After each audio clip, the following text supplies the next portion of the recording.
All right, everybody. Well, let's kick this off with episode 1 of the Dungeons and Dragons campaign or stream. We haven't got a campaign name yet. We're still thinking on that, but we'll get there eventually. All right, Desi, if you would like to start us off with a recap. No worries. Okay, guys. I hope you're all excited for the next session. Last we left off, we did a little regrouping of everybody. We had Alice leave her town at Silver Strand and make her way towards Saltmarsh to investigate some activities. We had Withers wake up after a very smelly, fishy-like sleep up in the Snapping Lion Tavern, and she was introduced later down below to Caspian with Hannah and Blue. Strangely, there was a brawl outside between a guard and a half-orc. Half-orc starting a bit of a punch-on with a little bit of money to be made from Caspian running around with a hat and some coins. We had Var and Alice meet up as well as they... What did we do? We took we got arrested. We then took the road, and then Alice then ambushed the guards, knocking both of them clean out. Then proceeded to free Jury and pickpocket him, which then they walked their way into town and are now descending the hill at around 10 in the morning with a fight that is just dispersing. And we were watching the fight, Alice and Var, where a hand touched Alice's shoulder. And then that's where we're going to start today's session. So are you guys all ready? Yeah. I'm ready. Cool. Yes. No worries. No, we're not having Caspian like that. Okay, so what happened? So the fight is now dispersing, and we're still in that realm of two separate parties currently. So we're going to jump down to Lance and Desirous and Caspian, who are scrounging around the last bits of money, and Caspian's divvying up the money to the townsfolk as they start to make their way out. It's a very heavy fishing village, and everybody is already late from this kerfuffle, and the ship captain's screaming from the docks, get back to work, as everybody is moving their ships out. Hannah sticks her head back around the corner and goes, Desirous, you're going to finish your breakfast. Blue, inside now, help clean up. And there's patrons leaving what remained inside the tavern at the time. Caspian, help clean up, please. Cleaning up. I'm busy. I got a lot to do today, actually. Caspian. So I'll catch you next time. So Blue walks in. Blue walks back inside. She's like, Desirous, are you going to finish your meal? Yeah, I would really love to finish my meal. Like, do you really need me right now? I'm hungry. She's looking. It's up to you, Caspian. If you help clean up, you've got a beer. All right, you're in. You got me. Caspian just pushes through and runs inside after hearing beer, and she's just staring at the orc that is now standing in the middle of the intersection. Have we got TJ? Yeah, I'm here. Yeah. Did you? What are you doing? I'm standing there. I'm still celebrating. The crowd dispersing around you. They are. Yep. I'm feeling pretty damn happy about how I've just held myself. I'm still a bit upset. I got to admit, there's a part of me still feeling a bit conflicted. Didn't get to hit that massive pile driver, but them's the breaks some days. Some people just can't handle it. Get their friends to throw in the towel. The Crown's Guard that are standing in the intersection are just making sure that there's not going to be any more fights or anything like that breaking out. And they're like sort of ushering everybody to get back to what they were doing. They're approaching you now, Lance. I poke my head out the door and I say, "Hey, orc, get in here." Who are you? I just helped you get a bit of money, and I helped you win that fight. So let's get in here, and I'll buy you beer. And I'm sorry, and you're what? I'll let someone buy you a beer. Okay, sure, I can do that. I like beer. Cool. So as you guys all make your way in, and the door sort of flaps closed, Var and Alice up on the hill, you've now seen that interaction go past as everyone's making their way out, and then the group move into the inn. Now a hand touches your shoulder, Alice, and he says, "Word travels quickly when two elves make their way to Saltmarsh." As you turn to see him, it's quite a dapper-looking gentleman. He's got a black cloak with purple trimmings. He's got a red hat with a big, like feather off some sort of very lavish bird. It's got all these different colours in the feather. He's got a nice pair of boots on. He's got gloves on both of his hands, and he's got a cane. Bit of an older gentleman, but very nicely trimmed beard. White beard, and like sun-damaged skin, like he's been here for a while. Yeah. I just He's still got his hand on your shoulder. Yeah, I grab the hand and I turn around and go like, "I'm sorry, I think I'm a bit young for you. Why are you touching my shoulder?" He laughs. Man, when two Crowns Guard don't come back with their prisoner, word travels quickly. Now, I could hand you into the authorities, and he says it quite loudly in the street. Or you could be useful. First of all, I don't know what you're talking about this prisoner. Like, what do you mean? But also, what do you mean I can do stuff for you? Is there money involved? Let's not get ahead of ourselves. And he's like, walk with me. He starts heading towards where the snapping line is and down towards the docks.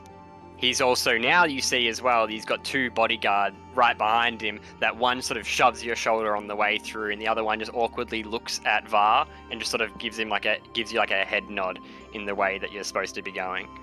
Yeah, so I'm going this way. Catch you later. And the guard, he's going to grab your arm and actually start walking with you towards Gallon. Do you want to resist, or are you just going to like awkwardly shuffle down the path? I'm going to awkwardly shuffle down the path. I'm just gonna walk with them.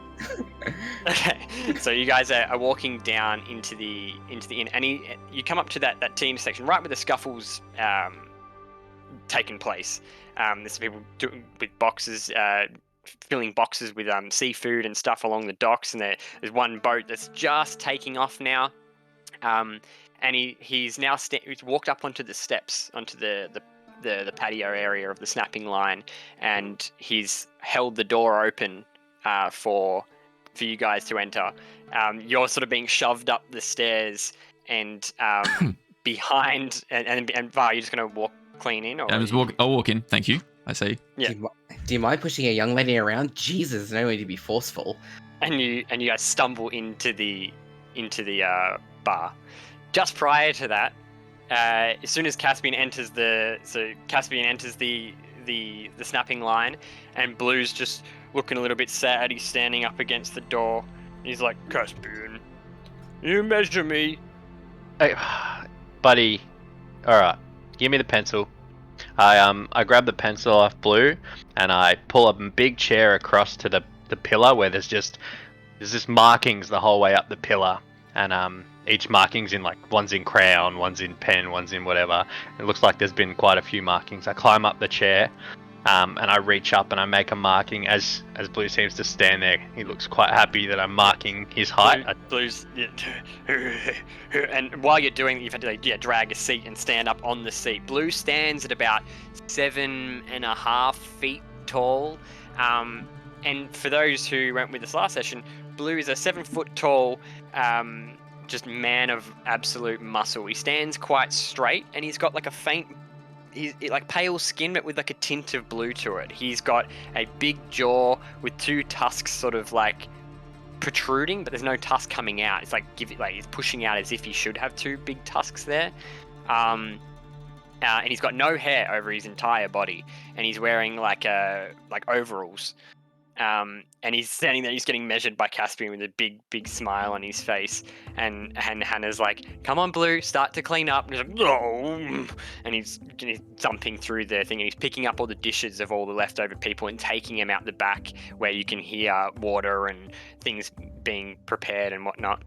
But when I jump down, but I point up and I say, looks like you've gone a little bit taller today, Blue.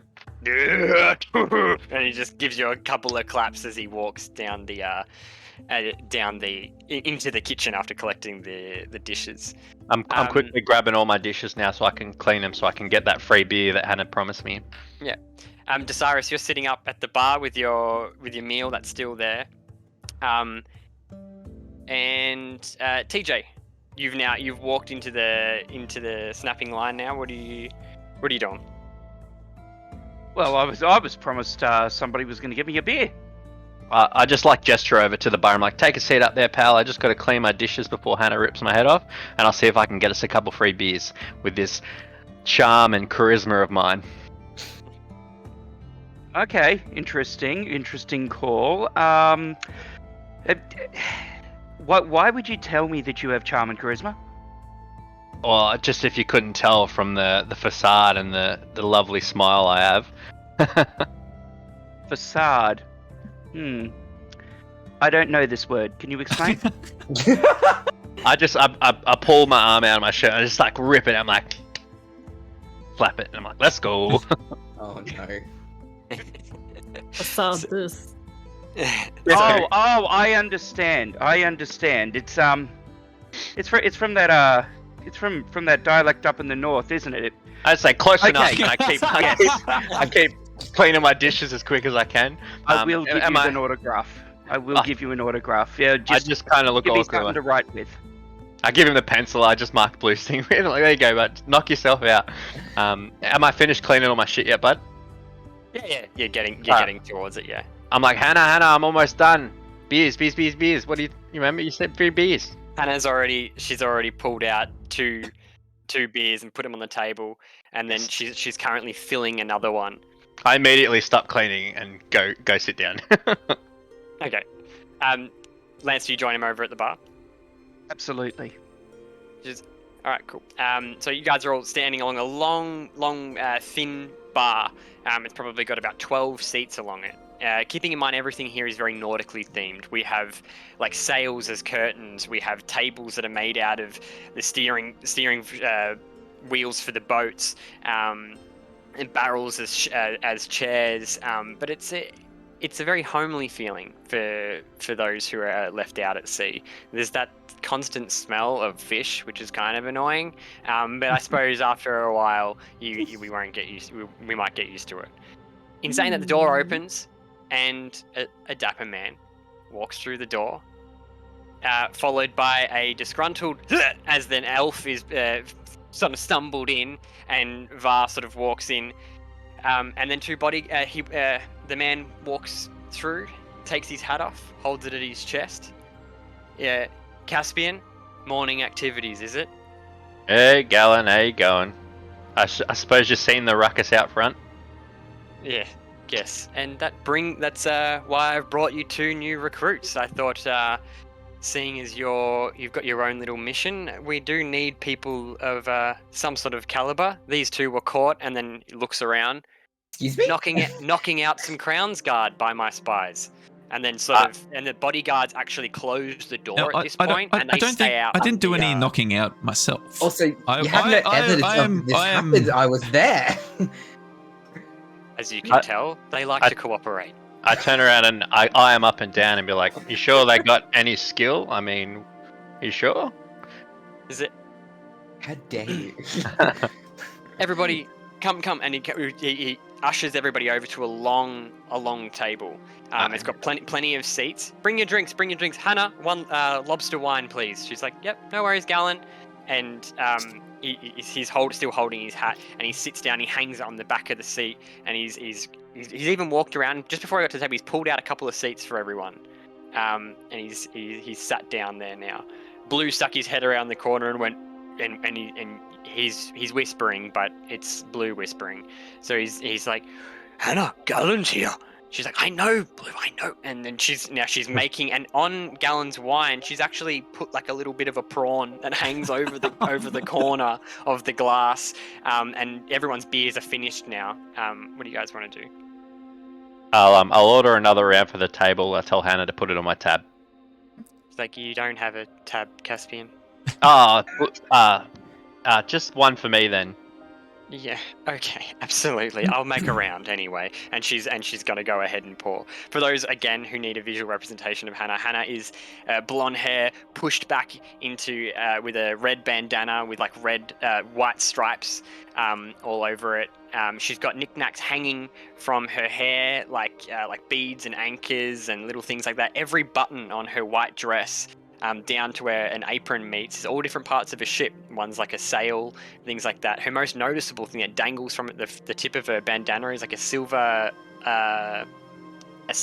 lobster on a silver chain She's that like hangs a down gypsy from the bandana. pirate. Yeah, that's the vibe. That's the vibe. And on her ears, she's got 2 anchor earrings. Just a very and with her sleeves rolled up as well. She's ready for work at all the time. What do you guys do? You guys going to join Gallon at the table? I'm gonna just walk over to Gallon, walk over to the table, and just kind of just sit there and just watch quietly. Yeah, I'm also going to walk over, also questioning what the fuck just happened, and also need a beverage, so trying to hopefully hustle out some alcohol. Yeah, there's a round being poured. You heard what Aaron said. TJ, what are you doing? Yeah, well, I'm following the sound of alcohol. No worries. So everybody is allured to alcohol. Very good. So as everybody makes their way over to the table, Gallon, Caspian, you take the seat next to Gallon, and everybody else sort of finds a seat around the table. The bodyguards remain outside with the door closed, and he's sitting there and he fixes up his jacket.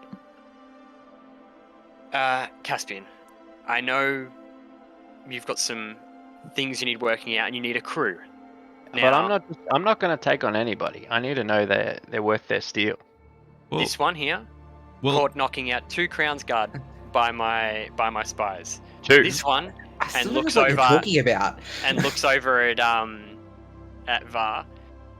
I've heard is part of the Crown's Guard himself. You got mixed up with some wrong. Mixed up with the wrong dwarf down at the camp. I'm just a archaeologist. I don't know what any use you would have of me. Oh, having connections to the Crown Guard is very useful. Oh, What about this? All I'm hearing, and this is where I interject. All I'm hearing is that this one beats up Crown Guard, and this one is the Crown Guard. I still don't know what he's talking about. And This this is bright alleged. pupil here managed to grab one of the Green Reef's finest and tie him up into the dirt. Wow. And what about this small? I am very good. I am very good. You know, I may not have them yet, but I will have quite the collection of belts by the end of this. I point over at is Rus?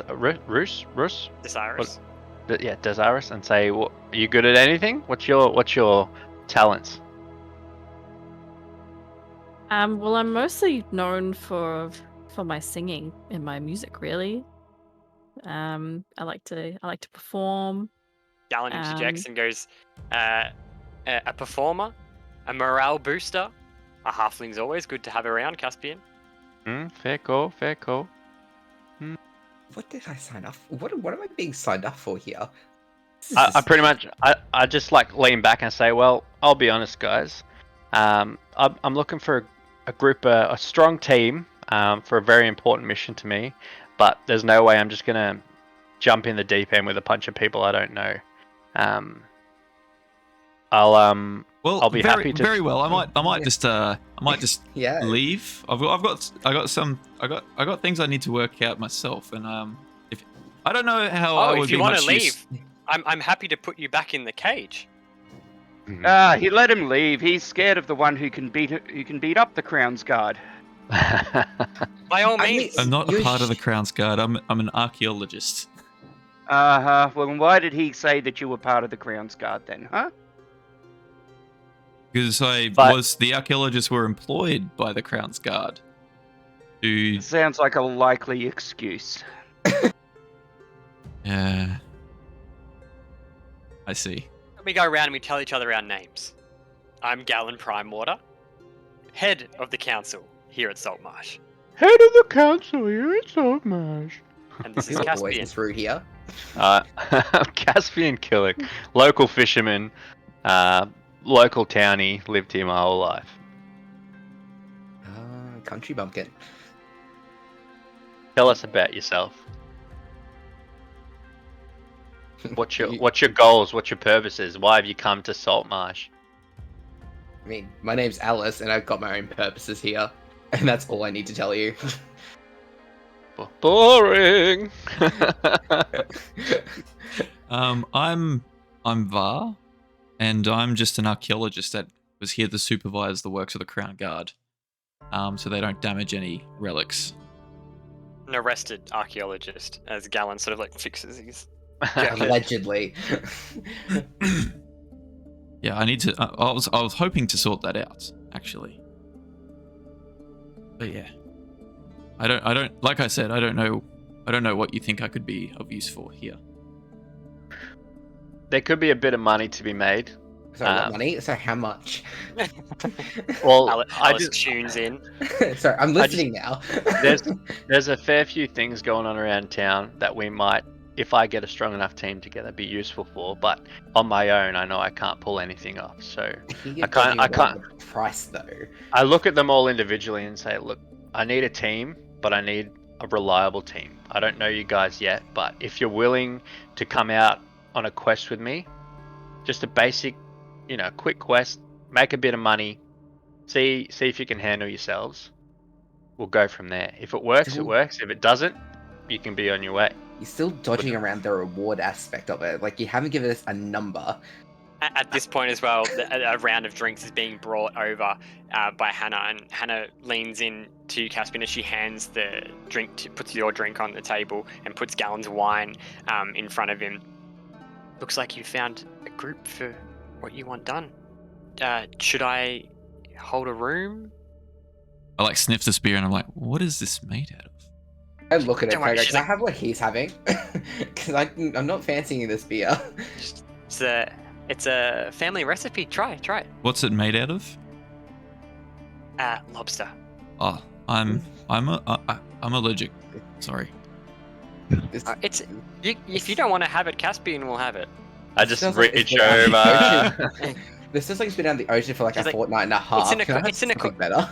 It's an acquired taste. If you don't want to get used to it, I can see if I can import more of like a local brew or something. You got anything exported? Anything that's not around here? Export. But I pull out a flask from my jacket and I give it to Var, and I pull the beer away from me. I'm like, here, have a sip of this.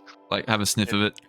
What is this? That's just strong alcohol. I take a swig of it. Okay, that's not too bad. It burns on the way down. But this is alcohol. This is alcohol, yeah. That's not too bad. Can I take a swig? I prefer that over this beer or whatever that is. I look over at Caspian. I reach over and I take Alice's beer as well. I'm like, yeah, go nuts. I got 3 beers in front of me now. I'm just so happy. I give it to Alice. Sure. I take a decent swig. She's like, Caspian as well. Some mail came for whenever you're ready. I'll hand it over to you. It's signed by Anders. Thanks. Oh, thanks. And she hands it to you. And she looks over at you, to Cyrus. She's like, little one, did you want to pay up for your room, or are you staying another night? I think, you know what? I think I might actually stay another night and see how things go. Absolutely, that's fine. We can pay weekly if you plan on staying in Saltmarsh for a while. I don't want to pry too much on your details, but if everyone's staying together, we do have a quarters out the back that normally I don't rent out to people, but if Caspian vouches for everyone, you guys can take it. There's 2 rooms, your own bathroom, beds. It'll just be a little bit more per night, but if it suits everybody, it could be good. And at this point, Blue finishes washing his dishes with bubbles all over his hands and everything, and he's like, "Are people sleeping with me?" And she's like, Hannah's like, "Not in our room, Blue. Not in our room." And he's like, "Ugh." At this point, he walks back over to the door and he tries to open it, and he can't. So he's he's no, not because of wet hands. The door's actually not opening. He's gonna roll a strength check. You're gonna make an NPC throw with strength. He got a 15 plus 5.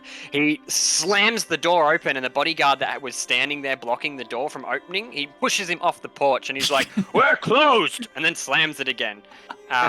And now he's standing. Normally, he has a. Now you can see where Blue normally stands. There's a seat there, and there's a big pillar where he gets marked almost all the time. There is marks by knives and pens and things like that. What Caspian saw on the way in, and he's going to stand there. Right next to him is like more ship decor and things that Hannah hasn't hung up yet. There's like masts of sails and like there's a big anchor mounted on the wall.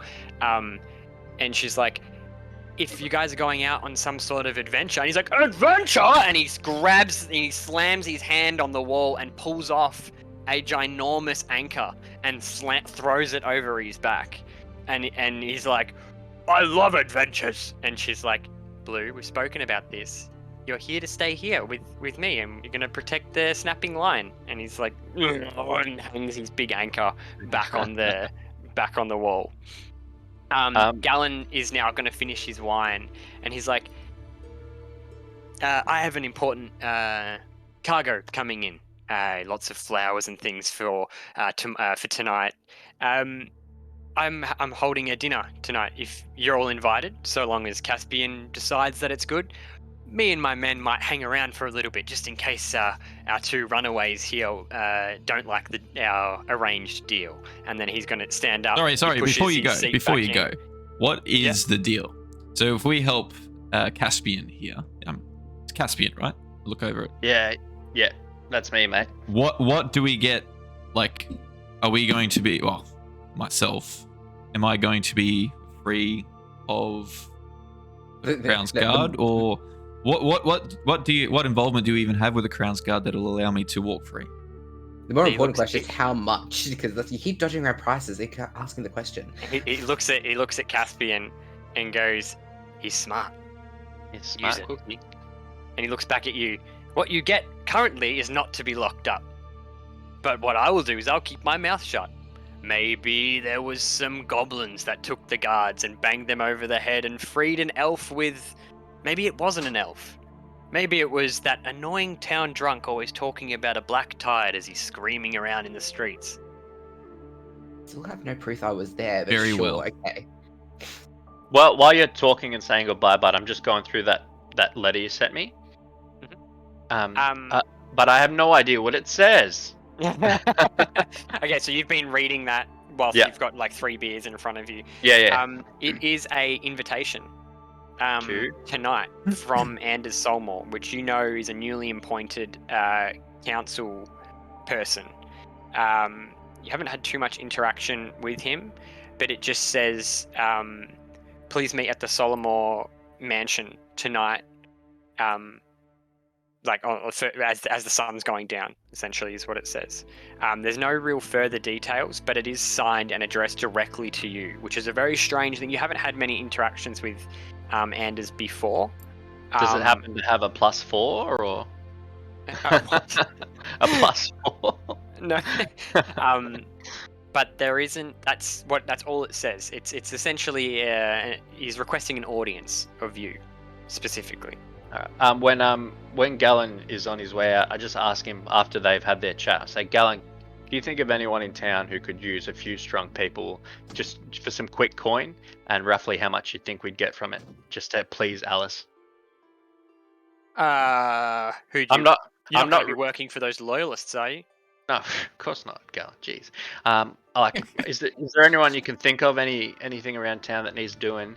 I just don't want to trust these guys yet with any of the bigger quests I want to do. I just want to get a vibe from them, maybe see what maybe some of our goals line up. You know what I mean? So I want to just see if there's any quests nearby that would well for us to give a crack. I'll check over the council hall for you. In the meantime, entertain yourselves. I'll see what's around. Okay, thanks, Gal.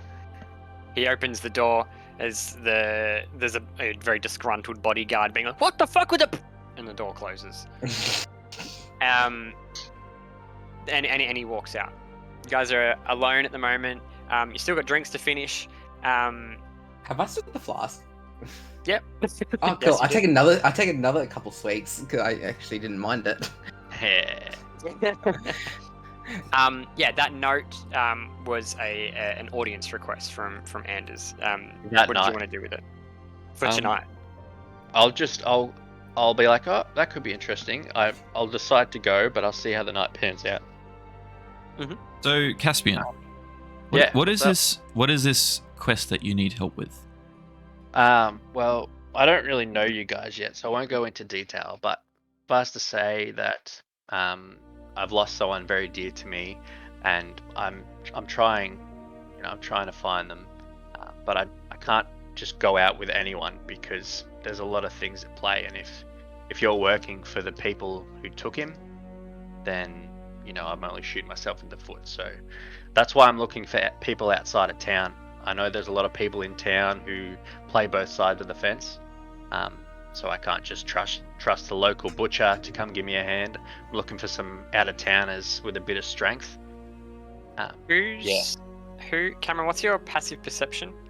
Let me bring that up for you. Passive. What's everybody's perception. passive perception? 10. 10. You didn't see anything.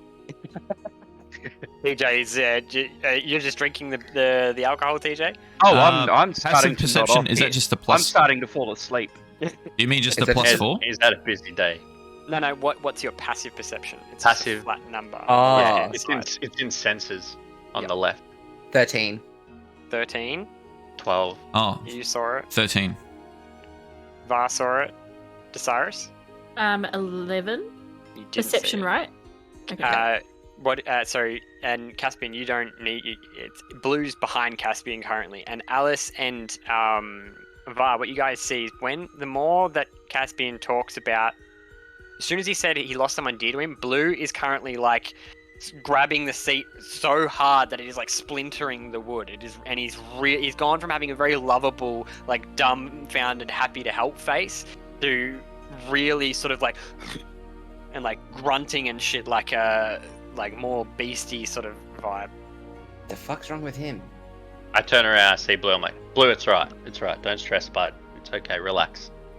Someone Yeah, broke he's up sort of- on the one strong side of the bed, didn't they? And roll a persuasion check. Okay.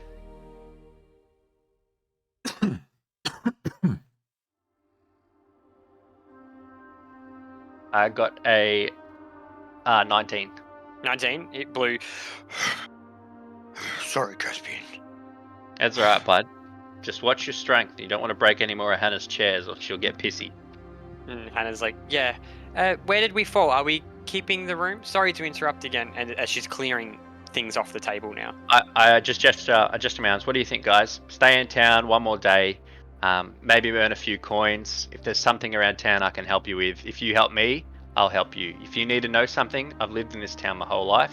I might be able to help you out. Or I might know someone who can help you out. You help me with a small quest, and then maybe you can help me with finding my lost someone. Oh, got nowhere else to go. I shake the orc who's starting to fall asleep. Like, hey, buddy, you gonna stay the night or what? Lance, How'd everyone get in my room? Well, I need to meet up with a certain someone. Just gotta remember his name. maybe I can help with his name. So, Hannah's now just cleared the table, and she's like, just for now, I'll go ahead and say that we're going to keep the quarters out the back, or did you all want individual rooms? If we save money, we may as well share. There's no point in having our own individual. I think I would just like to ask, since I don't really know any of you that well. Makes sense. I just want to make sure that none of you are affiliated with the Brotherhood at all. What's the Brotherhood? Sorry, Brotherhood. Yeah, I don't really know a lot about them myself, but I've just come from a bit of a sticky situation where people called the Brotherhood are involved. I only heard the name. I don't really know a lot about them, but I think I'm in danger from them. So I just want to make sure that none of you are affiliated with them. I don't know much about the Brotherhood, but it could be related to the Sea Princes. They're like the local pirates here. If anyone knows anything about them, it would be probably the Sea Princes, maybe. Jason, or Desi, do I know anything about the Brotherhood? You don't. I'm sorry, I don't know anything about the Brotherhood. I don't know anything either. Okay, well then I don't mind sharing with you guys then. And I'll say, and if you help me out, I'll I promise to introduce you to that priest I told you about, and help you find out any information I can about that lost ring you mentioned. Lost ring. Okay. Is it brass? Is it made out of brass?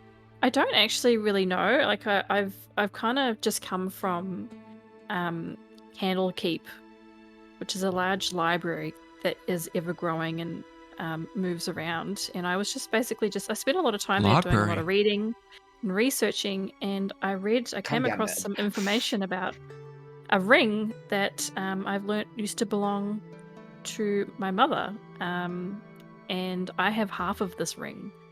And there's a power to it, I believe, and half of the ring is missing. Your mother told you about the ring. No, your mother told you about the ring too. Book. I read about it in a book actually, in Candlekeep. Strangely enough, my mother didn't tell me this. I read about it in a book. Well, my mother told me about the ring. She told me about the ring. She told me, son, just like your father, you must be always out there trying to grasp the brass ring. You need to get the brass ring and then get the belts. Oh, the belt. And I'm still trying to find it. It's not the same ring. Just like, what?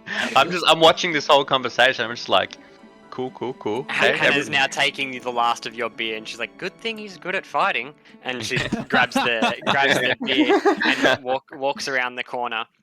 Desirius, do you know what the name of this ring is? The name's not coming to me. Do I know the name of the ring? No, as far as you're aware, it's just like a family. Yeah. Where did you read about it? In Candlekeep. It's like a magical library. Sorry, you the do book. know what that is. The book itself. Do you remember the book? Ooh, do I remember the book? Nothing of noteworthy. I think it was more just like flipping through a lot. Desira's read a lot of books. I like to read. Yes, a lot of books. So you do, however, Cam, know what Candlekeep is. Candlekeep is the largest library on the planet that teleports around and is only in one location for a certain amount of time.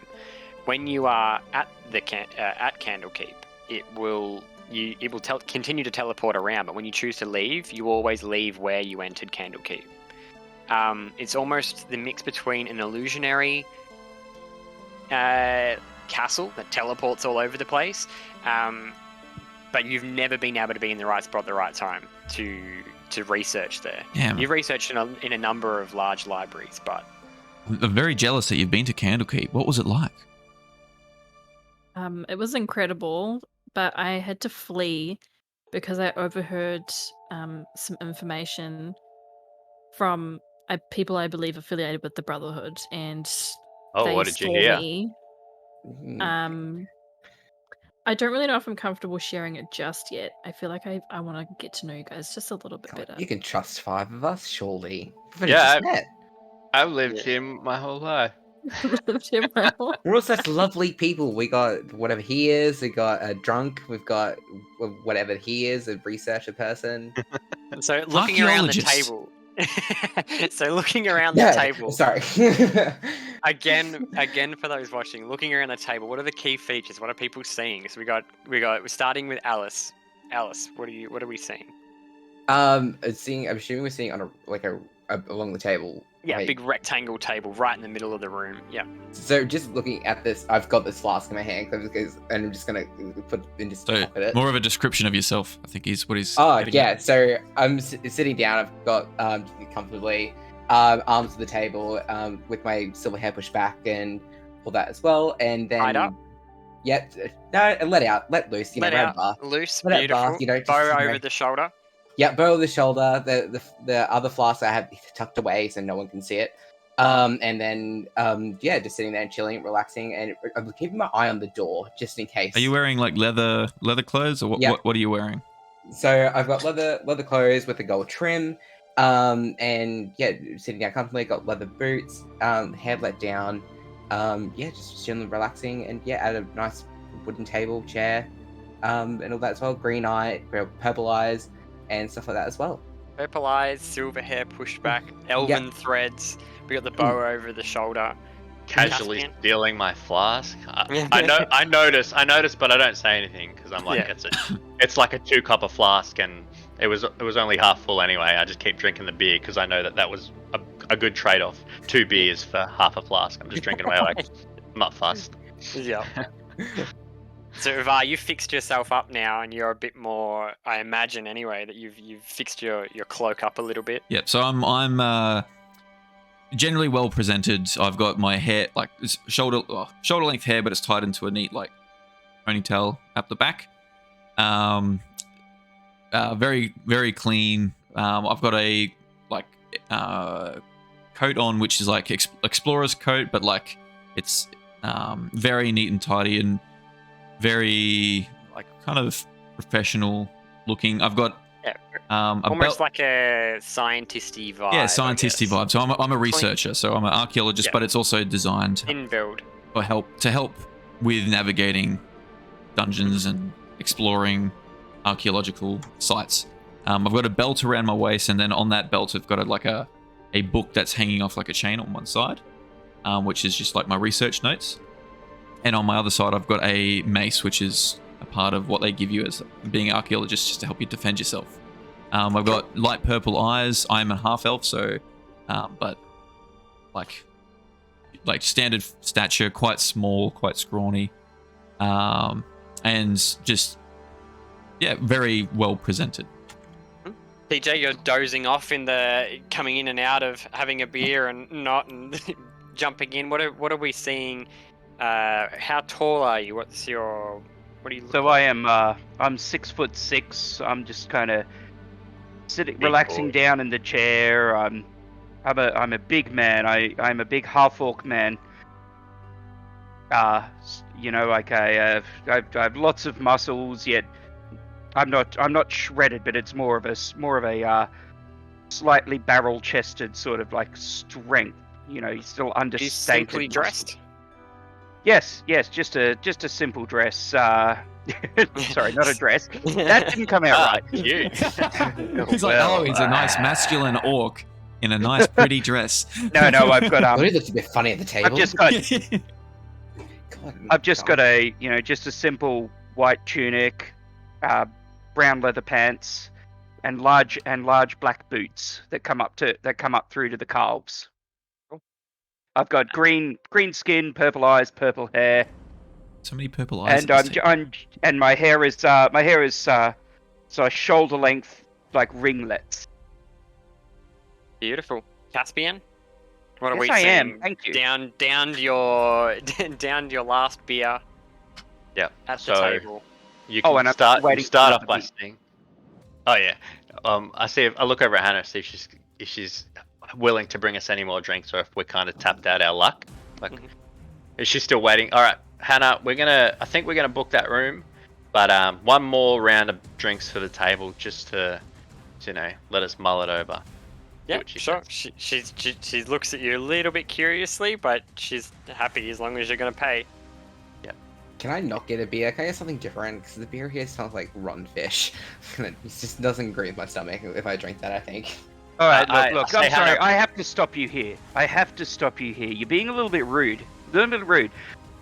One of the things my mother always taught me was, do you know what your favorite beer is? Free. Wait, what? Where Your is this favorite going? beer is free. And do you know what your second favorite beer is? Cold. Cold. Yes. And I have tastes, and that beer is not for me, so why I'm requesting something different. I asked Hannah to bring her some of the normal people drinks off the middle shelf. She's like, I've only got straight for that. If you want to, or if you want, I can order in a barrel from the Wicked Goat or something like that, where the Crown's Guard drink. If you want a normal ale, If you got straight spirits, that'll do. she goes ahead and she just pours some shots for everyone.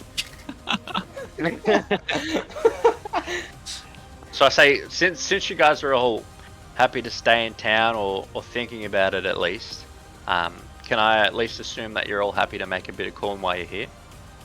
Anyone doesn't want to make any money while they're here? I'm always happy to make money. No second questions.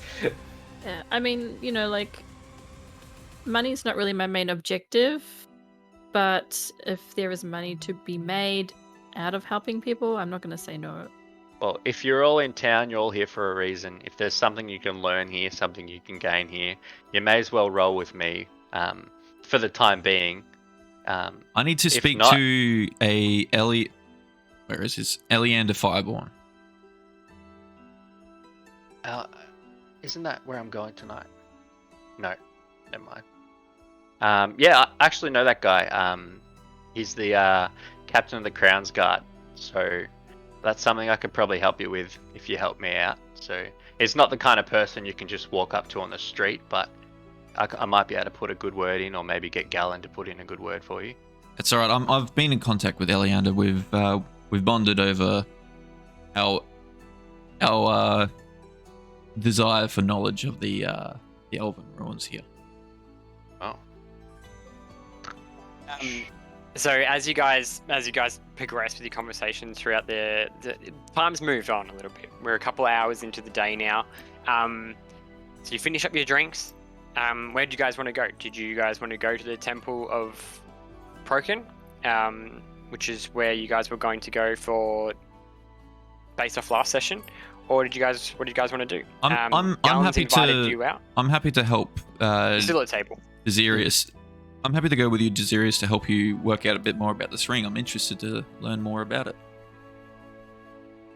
Thank you. Yeah, that would be really nice. Like, I don't really feel like being alone at the moment, so I would really like to tag along with you guys. Well, I've got a dinner to go to tonight, but we can go suss out the town if you guys like. I can show you guys around. Very well. We We love can it. head up towards the temple. But as you guys open the door, Galen is walking back. Just Galen, and he It's just the old creep again. and he just grabs you, or not grabs you, but he walks over to you, Caspian. He's Caspian. I know you wanted something to do today, and I know this might not be it, but it's your mum. What? Where is she? She's at the temple. Oh. She needs to come home. She's not cooperating with my men today. Oh, okay. Thanks, Galen. Is Who's talking to me? And then it's Galen. As you hear like bing, bing, and like a bell coming in, there's a big ship coming, all marked with now you can see that very luxurious feather is on the sail of this boat that's coming in. It's got all these different boxes and stuff everywhere, and they're throwing all these flowers and things, all these beautiful different colored flowers onto the dock and stuff as they arrive. And Galen's like, here's my shipments come for tonight's festivities, and he moves off down the dock and he's greeting the people, and now people, it's pulled up now and they're starting to get it ready and get it everything unloaded. There is a presence of some bodyguards around, but the rest of the dock, it's never quiet here. There is people everywhere. There is eyes all over you. Everyone, the town is hustling and bustling now. It's probably about 1 or 2 in the day. Sun is and you're immediately met with sun just blasted onto your face, and that smell of salt water and fish is back, and blowing, and the wind coming straight off. It's a nice clear day. And for those, it's a Thursday, so almost the weekend. What do you guys want to do? I start leading them up towards the temple, and I'm just pointing out buildings as we go past. If you want to name any building from where we're coming out of the bar or the tavern, and start heading up towards the temple, and just anything we pass along the way as I'm pointing them out. So you move out of snapping line. So now you're on the main road, and that follows the dock all the way around this L shape. You're walking along down this road for about 10 minutes. There's kids running around. You move past a big fishery, like a processing area where there's probably about 20-30 workers all just chopping heads off fish and cutting them and getting them ready. The smell is even worse. When you think the smell of fish can't get any worse in this town, you seemingly find a spot where it does. It is massive. This place is massively, lots of processing and guarded. Everything almost has its own independent guard, along with the presence of Crown's Guard walking the streets. And we have the green reefs. Crown's Guard are typically plated, and they have heavy weaponry, whereas the Green Reef Guards, and they walk in pairs of 2 and 3s, so they're easy to spot, are wearing more leathered armor with just clubs. Probably the difference between local and so I kind of half throw up in my mouth and manage to contain it. Yeah, you are all almost. You're lucky I didn't give you guys all a point of intoxication.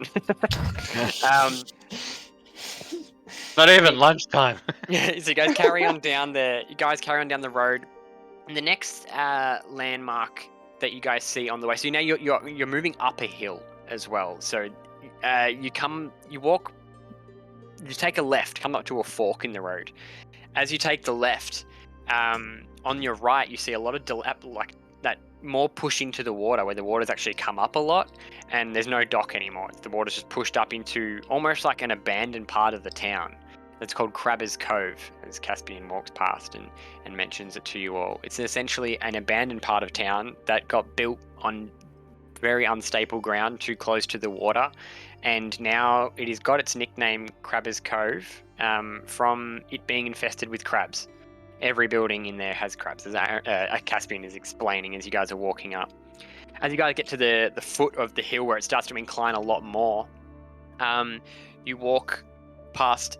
The first thing you notice is a ginormous graveyard that backs onto this big building with a big bell at the very top, and it's got columns made out of stone, and most of the building is made out of stone, and then there's bits of wood and things like that, with 2 big wooden doors as you approach these the little patio area as you step up near the temple.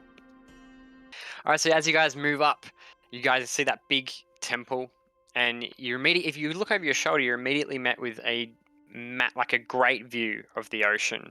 The temple was specifically built up on top of this hill for the view. The big bell up the top, and these big white brick columns come down with a big wooden door with these black latches over a double door. What do you guys want to do? Can I jump in with something, bud? Mm-hmm. So, can I say, a local townie walks past that I know, he seems like he's down on his luck. I'm like, hey, Jimmy, what's going on? And I say, oh, you gone up to pray, and he's obviously had a shit day, so I tell him, head down, grab my boat, take it out for the afternoon, see if you can catch yourself some fish and make a bit of money. Hopefully that helps you out a bit. Yeah. So, a guy opens the door to the church, and he sort of comes out, water all over his face, but not drenched, but just a little bit of water. First thing you notice, it's simply dressed, and just a bit down on his luck. He sort of tips his head and starts heading his way down to the dock. The door is a little bit cracked open now. Wait. Do you guys go in? What do you guys want to do? Yeah. I look at Caspian. It's just seeing if he's going to lead us in, or Yeah. What are we doing here? I'm trying to look around, see if I can see my mum's up here somewhere, so trying to see if I can find her. So noticing that no one's outside, I just head straight in and be like, hello, priesty boy, where you at? I stay back to see what happens. Going. Okay, so this is his insane." voice echoes through the chamber, like reverberating Oh, like off oh, all oh, the oh. yeah, almost like a slight echo. It's very hollow sounding in here, but you immediately see a big fountain in the middle of the church with pews on either side, and then a small Interesting design altar choice. where it steps up, and there's a few people in the pews, and you can see a couple of people walking around with bowls where they're flicking water from their fingertips out. They're just moving around, and then at the base of the well, the fountain, there is a man with a black hood on, and he immediately jolts around at the sound of someone yelling in the temple, and he's like, "Shh!" And then he sees who it is. He's like, "Caspian?" Ew.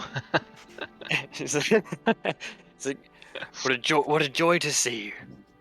And he Hey. walks over. You guys are immediately met with an older gentleman, probably somewhere in his late 60s, but surprisingly a very full head of brown hair. He has a white streak from his beard going right over through his head. It's like almost like a stripe of white hair, but everything else is brown. It's a very full beard, but he's a slender man wearing black robes with gold and like blue stitching with like runes and things on it, with a pendant of a trident hanging around his neck. I shake his hand and give him a quick hug, quick pat on the back. Say, hey, how you doing? He's, good, Caspian, good. Do I reckon How can I help you, sir? recognize the trident at all? You do. Actually, roll a history check.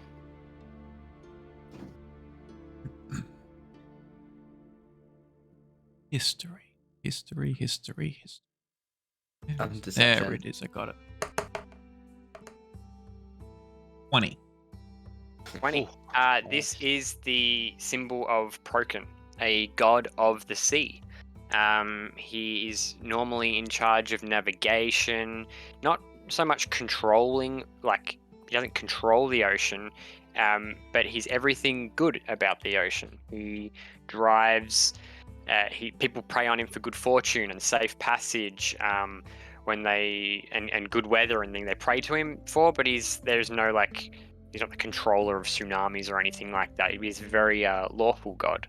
Did you say good god to worship? Broken is like PRO? Pro can. Mm-hmm. I ask him, have you seen Mum anywhere? Like, you seen her about? He sighs. He's like, yes, over here, over this way. And you walk down a couple of pews. There's a lot of people all at the pews with these bowls of water. And they're dipping their hands into it and then like putting it onto their face or onto their arm or something like that.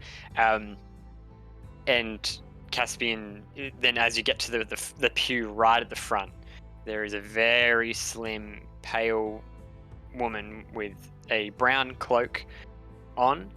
And she's kneeling down with like a bowl that's empty, and then there's a bowl that's full, and she's just looking at the fountain, and she's paying no mind to anybody. And Welgar is his name. He gestures. Yes. Well, my demeanor changes instantly. Like, I'm no longer happy and go lucky. I'm a bit like down on my luck and somber.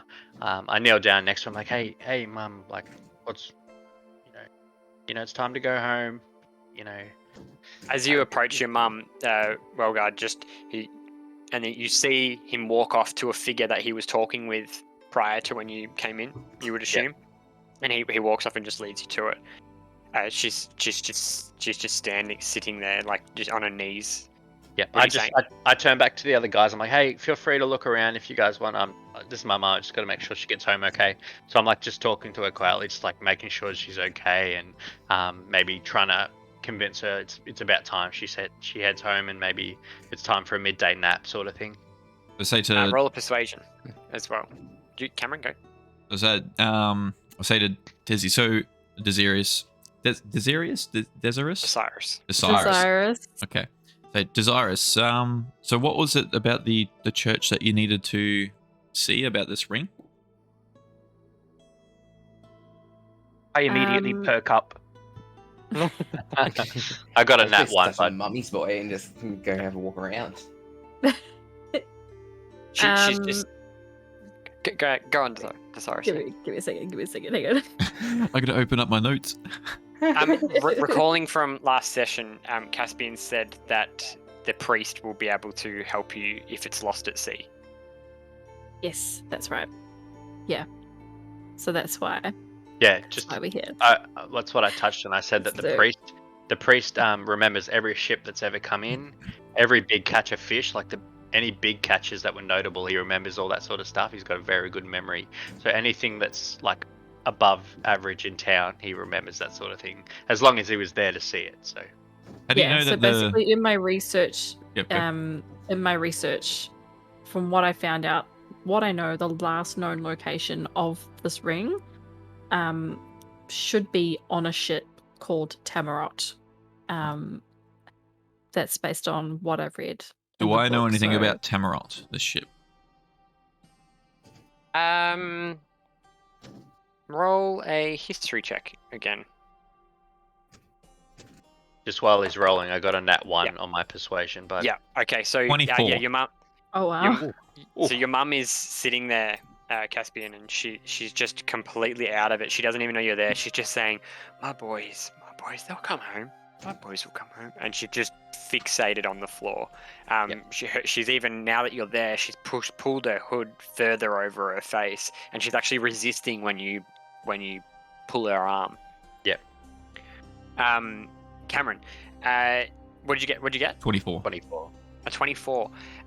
That is a ship that terrorized the seas for many years. The ship captain was a fanatic cultist, and the location of the ship sinking has not been found.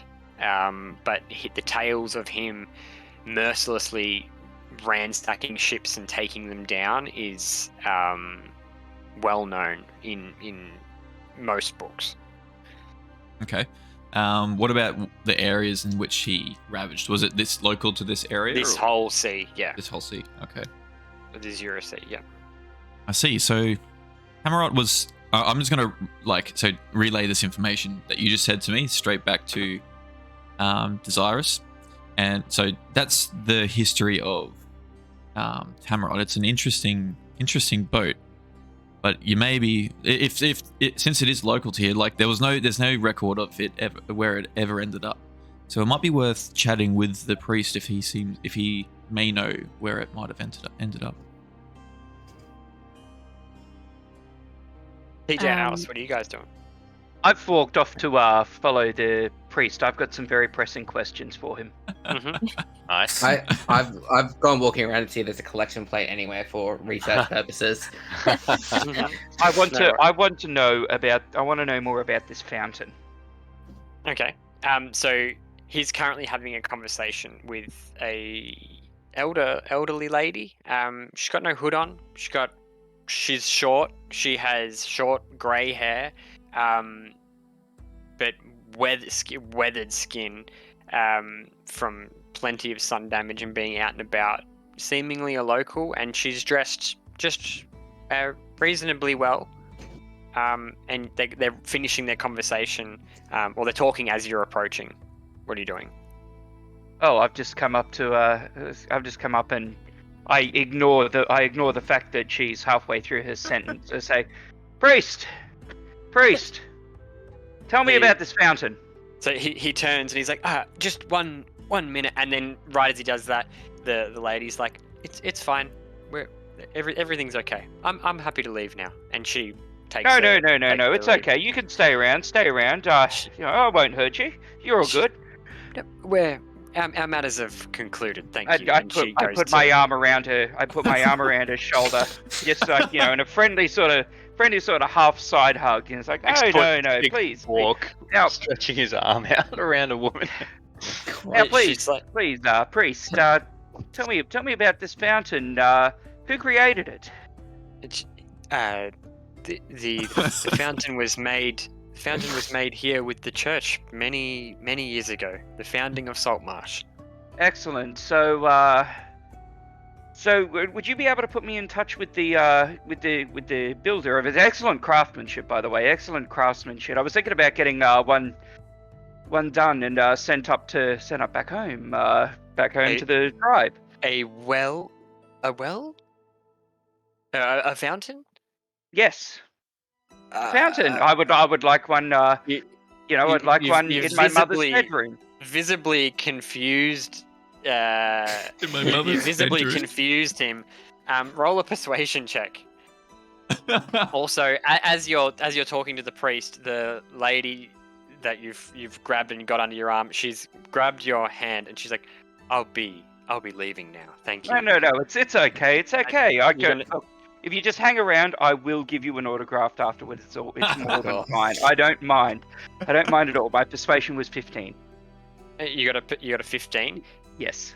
He's like the builders that created this were gifted with hands of broken. They used the blessed waters to bless every stone in this church, but I don't see it being able to be replicated, unfortunately. Oh no! I don't want it replicated. I want them to build a different one, a better one. In honor of my father, back home in my village, in my tribe. Are you a believer of Prokin? So, who? He's gonna look over and see what Caspian's doing, and he looks back again. He's like, "Come, sit, and please let my guest leave." And he's gonna ask you to sit down in the front pew with him. It's okay. Well, I turn to the lady and say, "Look, I'm sorry. I'll seek you out later. I can get you an autograph. If you've got somebody if you've got an artist that you know and you wants to paint a quick picture of the two of us together, we can do that. That is more than fine. I'm so terribly sorry. I hope you enjoy your day. This man seems to want to tell me something very important. I'm gonna have to go with him. I'm sorry." She goes, "Looking forward to it." As she squints her eyes and throws her hood up, and then starts to make her way out of the temple. There's in amongst all of that as well, a lot of the acolytes or like the other people that were around, and even some of the people in the pew stopped and were like watching you as you were like shouting and talking, and then you sit down at the pew with Rolgar. Yes. Yeah. Okay. So yes, absolutely. I sit down with him. First of all, and he takes off his amulet from around his the trident from around his neck, and he places it in your hands, and he says, "First, we have to pray. If you want to worship Prokin and have his waters bless your tribe, we need to start small. We need to introduce you to him." Okay. What's the fork for? Are we having lunch? No. And he grabs your shoulder. He softly puts his hand on your shoulder, and he just says, "That, my friend, is the trident of Prokin, a lethal weapon that could command the seas." Okay. This pendant now that you're holding it is not just a trident. It's like a circular disc with the trident protruding out of the top, but there's waves behind the trident. What did you say? It talks. So it commands the sea. It does. Yes? It does. Yes. And what is it commanded to do? It commands for safe passage. It commands the weather. It brings fish, good fortune. Sailors love our god. It keeps those nasty creatures at bay. So, is it commanding you right now? Like, can you hear it right now? Oh, he's always with us. Come, and he gestures you over to the fountain. I'm looking at him a little bit strange now. Why is this man telling me that this fork can speak words? Yeah, I get it. I got you. Is it? So did it order the fountain to be built? In a way, we have so much to teach you. If you but only spend a few weeks here, we could start with the process of turning you into one of us, one like Caspian, your friend here that you've come in with. And he looks over at Caspian and he's like, "Thank you for bringing all these new students here." And Caspian, I don't very know busy. that guy. I don't really know that guy. So if I was to talk to this, could it get a free fountain built up in my village? Tell you what, hold on to that for me. If you feel like you need to talk to someone and reach out, maybe he will bless you with a new fountain at your village. Thank you. And I give Come him a back. big thumbs up. I give him a big thumbs up and I pat him on the back, like kind of semi-awkwardly, and say, "Thank you for your talking fork necklace. I appreciate it. Thank you." He's like, "Please come back. We have so much to teach." And and you walk off. Caspian, what are you doing? I cast Divine Favor on my mum, trying to like make her feel like, feel a bit better. And I call one of the locals or one of the other acolytes over and I say, "My mum's not doing too well. Can you take her to one of the spare rooms and just see if she'll have a nap for the next few hours, and just hopefully that cheers her up a bit with a bit of sleep." Okay.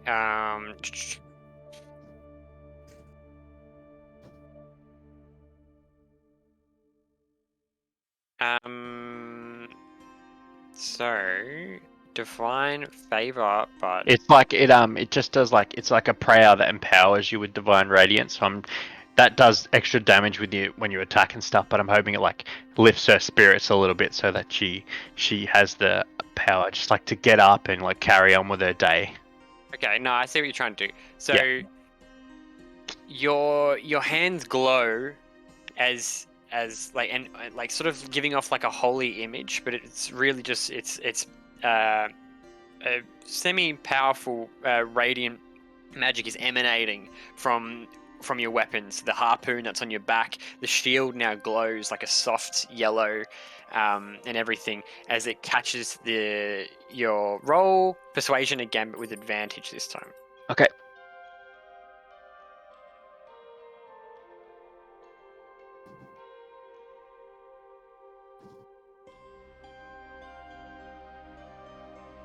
Uh, 18. 18. Yep. It catches your mum's eye. She's like, a sign, and you help her up with one of the other acolytes. Are you taking her home, or is she staying another night here? I try and ask Mum, "What do you want to do? Do you want to stay here or do you want to go home?" I'll wait for my boys by the water. And then the acolyte's like, she's been saying this a lot recently. We've put some symbols in a bowl in her room. I turn to Mum, I'm like, "I'll find him, Mum, I'll find him." I tell the acolyte, I'm like, "Get her some food and some water, and just see if she, take her to her room and let her stay here another night. I'll come see her as soon as I can." Acolyte nods and he's like, Come Mary. We're heading to the water." And she's like, "No, yeah." And she's heading off into the side. In between each column, there's rooms. There's actually, you can, people have been staying here overnight. Alice, what are you doing? Still trying to notice anything. Just looking around the church, just seeing if there's anything funny going on, and see if I can notice a collection plate. Okay, roll a perception check. Actually, roll an investigation check, because you're actually looking for money, aren't you? Yeah. Just a little bit. 4. A 4. You just see pews and big columns, lots of Lots water of water. everywhere, and you're kind of like noticing that it's not that there's puddles, but you're like, everything's bloody wet in here. Like, and it's sort of, that's taking more of your attention than anything shiny that's popping up, and yeah, you don't see much else. But for the time being, you're just walking up and down each pew, seeing if there's a coin left over or something like that, and you open a couple of the doors and there's just people in there with bowls and water again. Didn't know there was such a bad leakage problem around this freaking church. Var, what are you doing? So I think me and Desirous, Desirous, yeah, you guys are both together. Yeah, we were about to walk over to seeing... the priest while he was Yes, engaging. but right as you did that, Lance just shoved ahead and he started getting this lecture where you guys are awkwardly standing there watching this lecture of someone who's not getting it and a priest who's more than happy to accommodate. And he was. Before we go, I just say head over there. I head over them as well. I'm standing. I look at Caspian's. Are you okay? Yeah, all good. Yeah, my mum's all good. Thanks, guys. All good.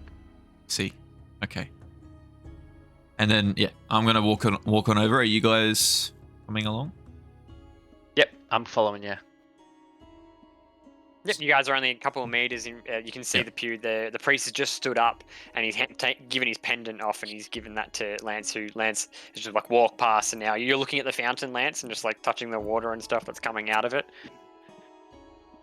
Absolutely, I'm admiring the stonework and looking to see how the magic of it works. Cool. So roll a Arcana check, which I know you're not proficient in, but roll that for me anyway. Is my -2? Yes. I got an 8. An 8? You're just waving your hand in the water and it's just wet, but then each time you pull your hand out, it's just like, maybe I should do that again. And then you just do it again and again and again. And you're just there just fucking with the fountain. Look, I was going to do that anyway. I asked the priest, but I say, what's his name again? Welgar. Volga? Welgar. I was like, hey, Gar. So, hey, Gar. I catch his attention. I'm like, I got a few friends here who have a few questions for you, and I just gesture and be like, if you have anything to ask, guys, this is the time to ask him. I gesture to Desiree and he's like, how can I help you, little one? Desirous? Yes, well, I'm actually hoping you might be able to give me some information. Do you know anything about the ship? Shit. I'm sorry. Anything about the shit? Shit. That's what they serve at the pub. He's immediately taken aback by your offensive language. Do you know anything about the shit? I kind of like look down and it's like Tamarot. He says, Tamarot, the cursed sailor, worshipped a god of death, to be precise. His ship sailed out. My wave watchers have been looking for his boat for years now. The one thing in the ocean we can't find, but we are looking. So you're saying there's a chance that we could find it? Why are you curious? Well, I've just come from Candle Keep, and I've been doing some research, and I found a bit of information about a family heirloom that I happen to possess half of, and turns out apparently the last known location of the other half of that heirloom is on that ship. I asked the priest if there's anything he can do with the half that she has to help sort of narrow down, or any sort of magics he knows that could help track down the other half of the ring. Is it? You've got the other half. May I see? Yeah, absolutely. Here you go. So he takes it. Take it off it and give it to him. Yep. Okay. He looks over the ring. He looks over the ring and he's like, yeah. Does seem that there's a partnership here. Beneath the waves, treasure is missing all the time. I suppose that if the ship was never found, that it would lay at the bottom of the ocean. So at least there's that. And he looks up. Like, no one's stolen it as of yet, otherwise I would know. Caspian, you know that Welgar actually has an eidetic memory. He knows every storm and every fish that's ever been brought back that's like a large catch or something abnormal. Behind him, behind the fountain, is ginormous bookshelf that's just filled with tomes that are bound, but the papers barely still fit in each book, and they're all dusty and labelled. With some time, I can help you with this. Is the ring magical? I call out and interrupt and say, like just calling out from over at the fountain, yes, it's made of brass. He looks, he's like, this is going to be a long student, I can tell from the teachings. How are you sure that it's still on the boat? If the boat was found, I would know. But the ring, is it like, is there a guarantee that it's still on the boat? What if it was taken on land? If by your friend his notes are correct, and the ring is at the bottom of the ocean with the boat, and that is the last known location, I would assume. Interesting. Well, it is magical, from my knowledge, from what I've read. What does it do? Magic. And before you say anything, Desirous, say, sometime, like, I kind of pull you aside, Desirous, say, sometimes disclosing information about magic artifacts is not the wisest thing to do. You're so right, Var. I really should have thought about that a lot more, especially considering I'm in danger from the Brotherhood. So thank you for reminding me that. Well, guys. And I say to Welgar, at this stage, we're not too sure what it is, but we've been intrigued by the research that we've come across. I'm happy to continue this with you. Give me some time. Thank you, priest. I ask him, hey Volgar, do you know of anyone in town who needs any help? I'm looking to test these guys' metal, see if they're willing to help me out around town.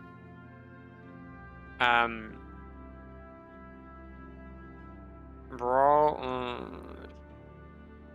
I need these things.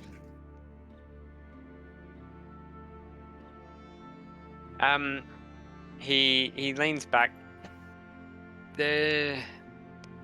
Something that I have noticed personally is the lights monthly from over the ridge. If there's anything worth exploring, it's that old haunted house, I suppose. But I don't meddle with Crown's Guard and traditional. I'm devoted to spending my time here, and people who need help, and gestures to your friend who's still splashing around in the water. My work is here.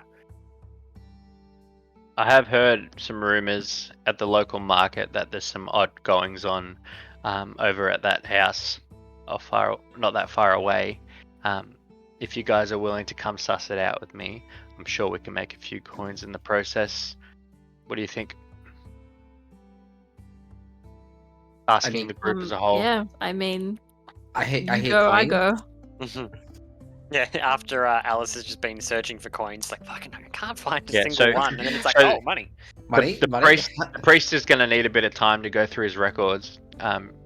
So maybe we can come back and see him after we suss this house out. Very well.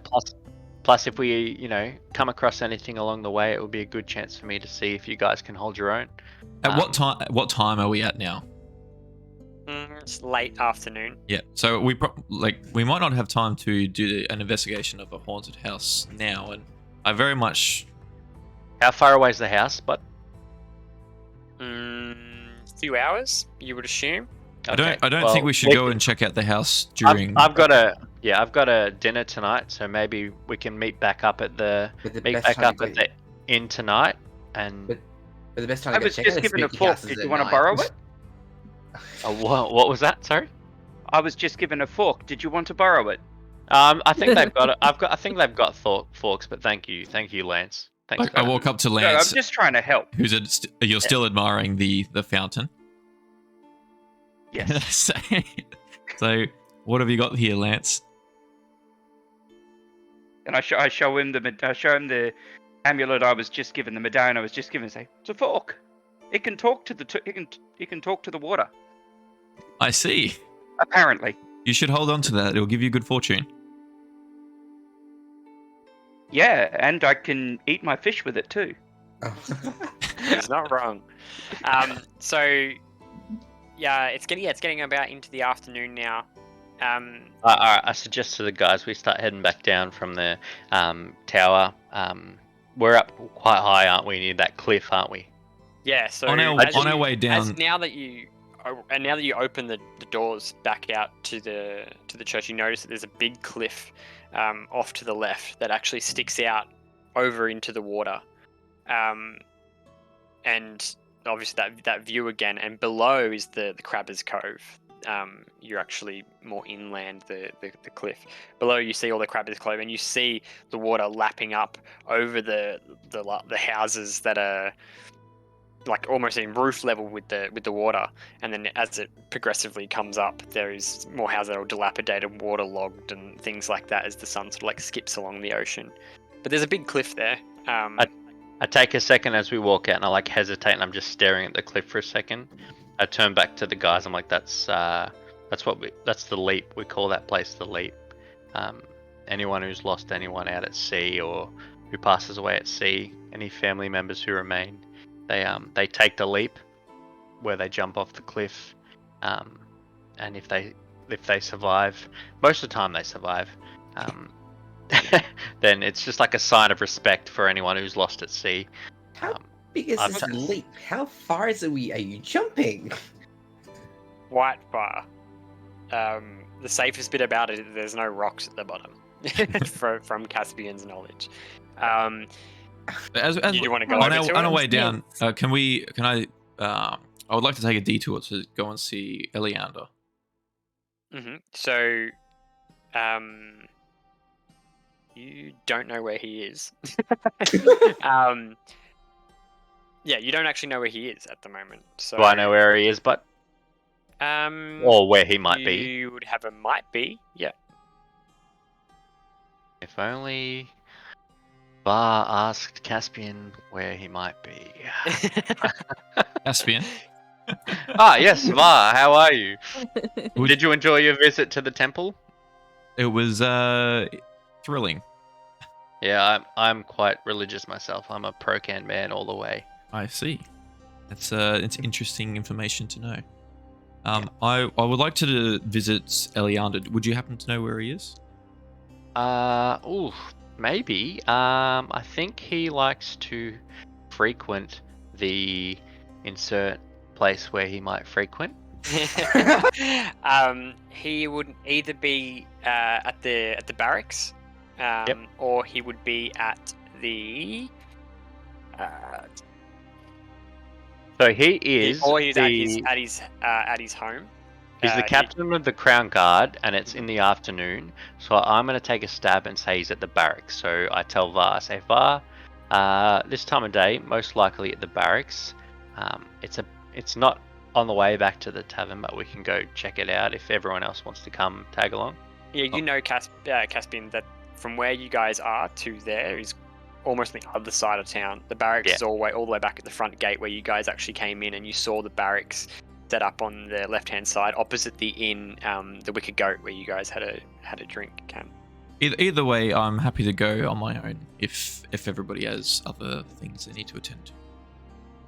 I'll come with you. I'm gonna head back to the Wicker Inn or back to my house, whatever's closer, and just freshen up a bit because I'm gonna catch up with Anders for this weird note he sent me. Okay, so you want to head back to the snapping line and just get ready for. Yep, and I just quickly say before, like as we're heading down back towards that way, I say, hey guys, thanks for coming up here today, and if you guys are interested, tomorrow head out for a little bit of a wander, check out this house, maybe earn some coins, get to know each other a bit better on the road. What do you think? And just try and get their vibe, like if they're committed to coming out on this mini quest with me, or if they're going to bail as the first chance they get, sort of thing. Phil knows you still haven't said a number. I'm happy Well, to. I don't know how much we can get. I'm happy to help out with this haunted house, but I do have something I need to sort out for myself. I'll come. I'll give you a hand if it involves Golden towards the end. You guys are walking down the road as you guys are having this conversation. Yeah, I look back at Russ and I'm like, hey, you owe me one for introducing you to Priest. You gonna come along or? Yeah, why not? Why not? I got nothing to do this afternoon. Yeah, Lance is just keen to. Lance is just happy to be there. You guys make your way down the road, and it's now starting to get a bit late. So the sun is actually starting to set. You head back into the snapping line. Is everybody hanging with Aaron for the minute? Who's going with Cam? Cam, are you going now? Or Yeah, are you I'll be going tomorrow? now. You're going to the barracks now. And I think Okay. Desirous is coming too. Yeah. I'm gonna follow Desirous as well. Okay, so Aaron, you make your way back to the snapping line. Yep. The sun's still in the sky a little bit. It hasn't set yet. From your note, Caspian, it says to meet at the Solmore mansion at sundown. Yep. So I'm just getting ready so that I'm there on time. Sorry, I'm just gonna let Archie out. Yeah. Did you want to relay that to everybody? Yeah, so I'm just telling everyone. I got a note today from one of the higher ups in the council. He's only recently come into sort of his wealth, so I'm just giving them a quick rundown. So I want to go catch up with him. He's pretty big in the town. I want to see what he wants. I'm more than happy to catch up with you guys back in the inn tonight, and if there's anything where we can make a bit of money or get to know each other from it, I'll let you know then. Very well. So I just beeline it back to my room at Hannah's Tavern, and I'm just going to get ready and cleaned up, trying to make myself presentable because I know that Anders is quite high society, so I want to look my best. I know a lot about him, but I haven't really talked to him much over the years. You just scrub up as best you can in Saltmarsh. That's fine. The snapping line is there's a lot of people starting to come in now as the boats start to travel in. The town is filling up. All the inns are filling up, and the presence of the Crown Guard and the Green Reefs is stronger now. Even the private militias and things like that. You do actually travel past the Solomore Mansion, where there is actually you all do before you split off, where you see this big wall that surrounds, from the looks of things, 5 or 6 rooftops inside of this enclosed area, and it's manned with more rough and tumble looking sort of people. They are in no sort of uniform, wearing whatever they want, and there's about 2 guards out the front. And you guys just keep on walking by. Yep. Yeah. Cool. Yeah. So you come up to a fork in a road where one way is going to take you over towards the barracks, and the other way is going to take you down back towards the docks and the snapping line. You guys split up. Lance, who are you going with? So what are my options with that? Sorry. So Caspian's going back to the snapping line just to get ready for tonight, and Var, Desirous, and Alice are going to the barracks. Well, I'll go to the barracks as well. I've decided that, considering Desirous is looking for a ring and I'm looking for a ring as well, that we're going to be best of friends. Mm-hmm. You got a brand new fork to show off. I've got a brand new fork to show off because there's going to be dinner. No worries. No dinner at the barracks, but okay. Yeah, we'll be dinner somewhere. That's true. It's a fish town. There's got to be fish somewhere. Exactly. Okay. All right, so you guys make your way over there. It's a good part of maybe 20 minutes, all the way back to the barracks, and you met with the big gate, big wall, see dilapidated wall, and the wind sort of like picked up a lot through this area. It's more fun. You're almost coming out into like farmland as well. The houses get thinner, and yeah, you come up to the barracks. What are you guys doing? So is there anybody standing at the front or like on watch or anything like that, or is it just kind of? Roll a perception check.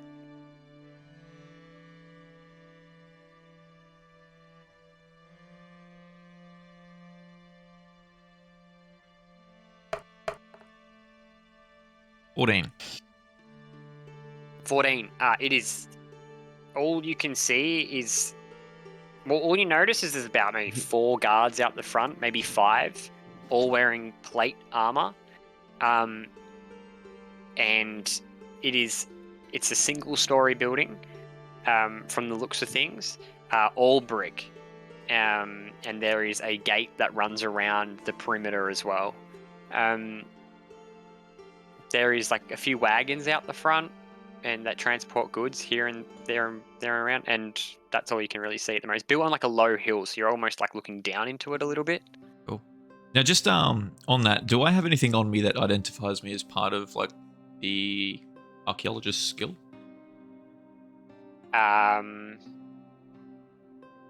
No, I don't think so. Okay.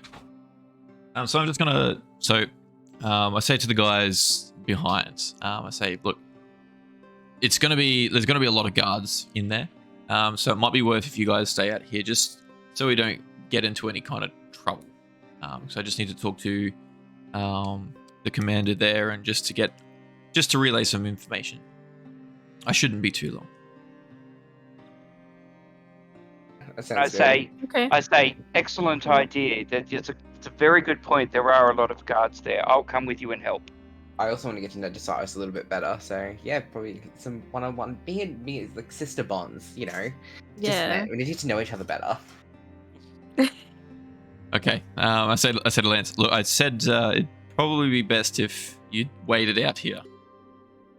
I know, but look at them. They look like some pretty. Lance, I think pretty maybe meaty. you should just stay out here with me and Alice. Lance, you do know, you have been in this. This is actually a jail. This is where you were locked up. This is not just the barracks where they train and arm the Crown's Guard. Below here is a jail, where you stayed under for a night.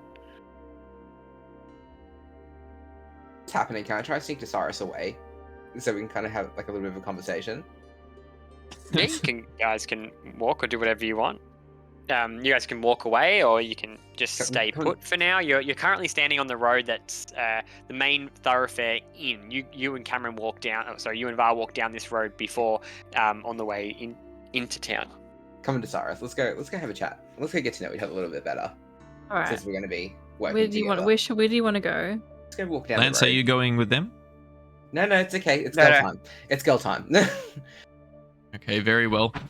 I just put my arm around Var and just say, just in a friendly half hug on the side, I say, buddy, I spent some time here before. I know the lay of the land. These guys here, there are some amazing fighters. None of them as good as me, but there are some pretty spiffy fighters in here. They've got that one guy there. He's got. And I point to one of the guys standing near the front. He's got a pretty decent armbar. You know, you wouldn't want that.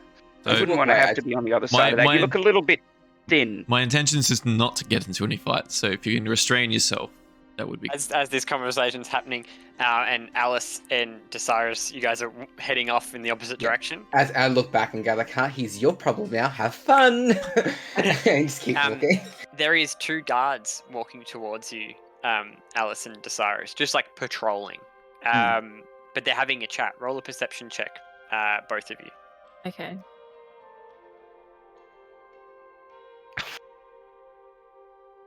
I'm not having any luck. A 4. Jesus Christ. Oh, I got a 20. Oh, that's good. A natural 20? Or is it added up to a 20? It's added, so it's a 19 plus 1. Yeah, cool. That's all right. No, good.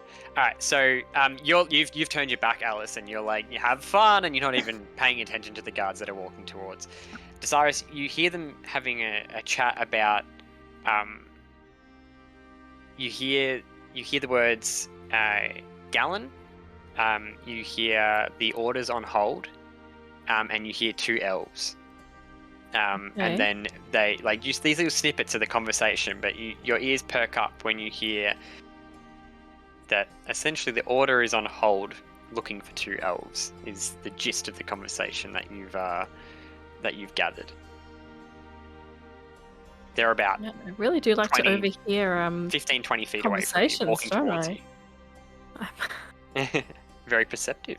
You could say you got a 20. Oh yeah, that would have been nice. They've now noticed you guys walking towards them as well, and their conversation sort of as you guys are closing the gap. We pretend to have our own conversation. and Yeah, I act was gonna natural. say, I think, Alice, I'm basically just gonna continue talking. Like, we're just having a conversation, like, where are Yeah. you from, Alice? Yeah, we've got Tell me a bit about yeah. yourselves. Just basically just continuing our conversation, acting like we haven't heard anything. We don't know anything. Just acting natural, just walking past the Just, yeah. guards. Are you actually going to ask those questions and answer this question? Here we go. Okay. No, it's fine. No, it's fine. I'm just. Hold on. Let me roll a perception check for the guard. Oh no. The guard stops. One of them. The other sort of attempts to keep walking. One of the guards stops and he looks at Alice and he nudges the other guard, and they're both standing there staring at you. You guys sort of like walk past in like plain sight. He's not pursuing you or anything, but he's now stopped and they've turned and they're now having another conversation as you guys are you guys walking away quickly? As he like, yeah, how's the weather? And you're like walking down the road. I lean over to. How far past are we? Are we? You're probably about 10 feet now. And you're walking sort of quick. I'm assuming you're walking quickly. Yeah, a little bit quickly, and say, quickly whisper into Cyrus' ears, like, how quickly can you run? Because we might have to bolt it and hide. Because Well, I have very little legs, so I feel like we might move a lot faster if we had to. I think you should like chuck me on your back, like wear me like a backpack. Let's go. you're asking a lot for a first meeting, but Jesus, if it's something we might have to do, we might have to do. So are you guys just heading into town, or are you walking somewhere? Are you walking back to the snapping line, or are you going? What do you guys want to do? Are you guys just running back into town, or are you just running away from these guards? We're just walking aimlessly. Walking aimlessly, trying to get away from these guards. Okay, you guys can just head on into town. They're not pursuing you. They've just stopped and had a look. He turns and sees an orc. 2 guards. They turn and go like, and they turn around, and about 20 feet away is an orc with his arm around the other elf that they're talking about, and they notice both of you. Me and Lance. They're starting to walk up behind you guys. Yeah. Do we know that they're coming? Can I? You do. Yeah. Okay. So Okay. okay. Well, I'm gonna continue to. Lance. Let's just try and keep it low key. We don't want to get into any fights while we're here. Well, don't you understand? That was the point. Little man, little friend, like, didn't you hear? They said they wanted girl time. You know what that means, right? I've seen the way that you look at those two. They wanted to talk about you, not to you. So I go red. It's like let's just walk inside. Look, I understand. It's okay. You're not that familiar with the with them, so it's just stick with me. I can help you out. We'll find some people you can practice with them. These the 2 guards sort of walk by now. They're taking the track down into the barracks. And I turn and say, Dean, good to see you again, mate. Love the look of that belt. I'll be back for that later. He ignores you. He just sort of eye glances you and just keeps on walking down the road. So as you approach the barracks, Cam, you can see a like a notice board of sorts right at the gate, and then through the gate is where the actual building is, probably about 10-15 feet.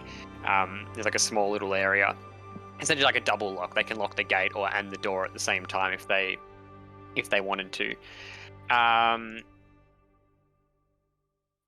the notice board, it looks like there's jobs that are assigned that are unfinished.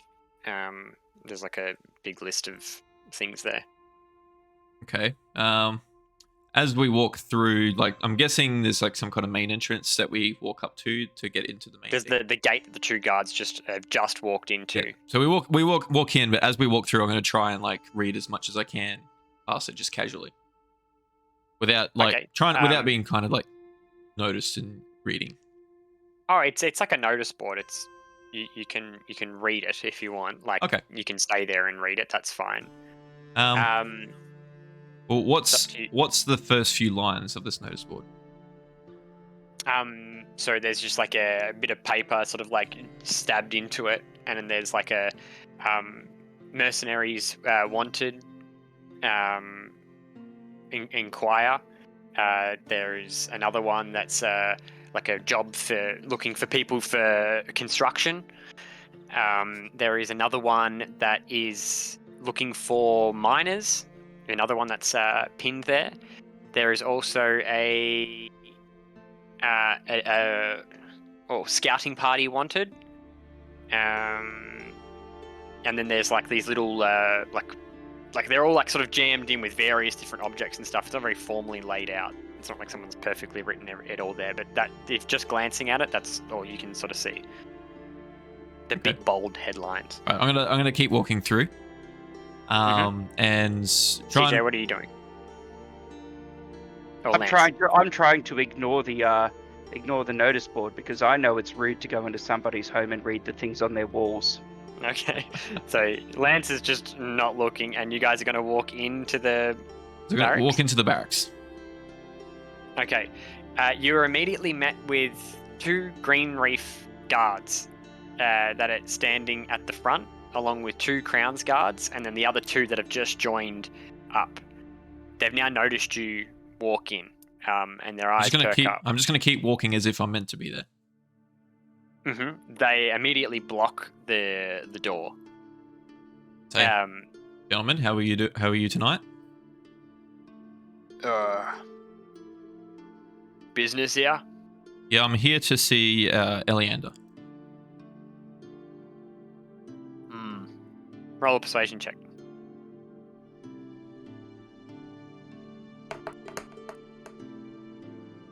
$13. He's not here. He's not here. Do you know where he is? If you need to talk to someone, we've got second in command here. And who might that be? Hold on a second, and then hold on. Who might that be? Who's the orc? The orc. I guess you could say he's an acquaintance. All right. Don't be silly. Don't be silly. We're friends. This is my little buddy, Van.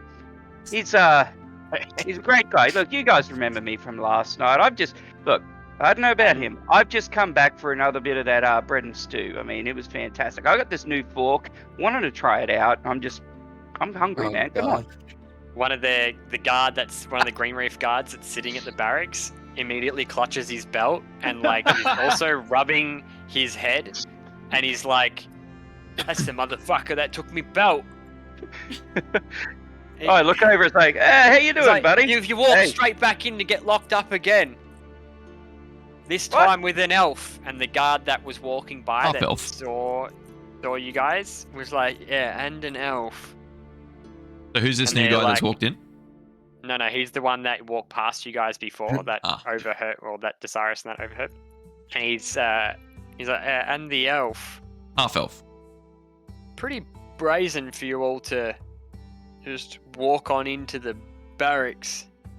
And then the guy that you were talking to initially was like, "Are you here for work? What do you need Eleander for?" I'm here as with the Archaeologist Guild. Eleander and I have been communicating a lot about the activity that's going on in the mines, and I've discovered something that's extremely important for him to know. Roll a persuasion check.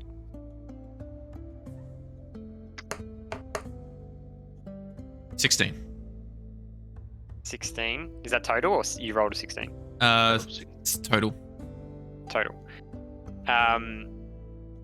Really important. Got any documents? Do I have any documents? No. Nope. Unfortunately, there was some complications on the way here from the camp, and I've had a run-in with a local elf who may have. One of the other guards, the guard that walked past you again, he said, "Couple of complications. I've heard about some complications on the road." Yeah. And then He's looking at you quite seriously. Like, there's you got a problem with elves out the woods. I was on my way here to basically on my way here to see Eliander at that point, but there was complications. But I still have my duty I need to fulfill. First guard who's taking most of the one you're talking to the most seems to be the bigger voice of the lot. He come back in the morning if you're looking for Eliander. He's busy currently. Where is he? It's extremely important that he knows this information. I don't think I need to be telling you where the captain of the Crown's Guard is at any given moment. Well, I'll have you know when I do speak to him tomorrow. I'll let you know. What was your name? Sorry. Got me. Not me, that must be foreign. It's from the tribe to the east. Yeah, from the ancient Aztec. Got me-ins. Yeah, Vilda. Vilda. So I'll let him know that Vilda withheld this information. That is, wouldn't let me convey this information to him immediately, as he was very, very interested in what's going on there. Roll an intimidation check. Intimidation. Nice, bud. Nice. Yeah. 19. Ooh. 19. He's Very elf. Yeah. All right. Well, he seems kind of a little bit flustered by your statement. He's like, well, I'll let him know. Do you want me? I'll let Eliander know that you're looking for him. Where are you staying? We're at the snap line. Is that it? Snapping line. Snapping line. Yeah. I'm staying at the snapping line. The sooner I see him, the better, because this is extremely important. It could have detrimental effects of the Crown's guards going on at the mine here. I understand. Sorry there. Name? Var He's pulled out Stanson. like a bit of Var Stanson. With the Archaeologist Guild. Correct. Oh, sorry about that, Var. When I see the captain next, I'll let him know. For now, I'll pass on this information here to second in command. And who's the second in command? Sorry, I was saying I quickly tap on Var's shoulder and whisper in his ear. Get them to throw in 2 bowls of stew and some bread. It's really good. He's whispering in your ear as you've got a very stern face looking at this guard who is currently writing down just like the notes that you've told him, and you've whispered that into his ear. Is that what you did? You whispered it into his ear? Absolutely. How tall are you, Var? 6'6". I'm like Var? 5. Yeah, so he's like leant down a whole foot to whisper in your ear. I have knees. I have a waist. I can bend over and do this. It's like, I say to Lance, we can get food back at the snap line. No, you don't understand. This stew is really good. I've been in a couple of jails. This one is really, really good. I'm not surprised at that statement. I just While you're whispering awkwardly to him, he's like, Kardec Stonehorn he's currently here, but he's occupied. I'll pass on the notes to him. He's the closest bet you've got to contacting Eliander. Well, thank you for your time. What was his name again? It was Vin. What was his name? You said it before. Vin or something. Vin. Vindor. Vindor. Thank you very much, Vindor. I hope you enjoy the rest of your night. And As he tucks it away, and he puts it into one of his pouches.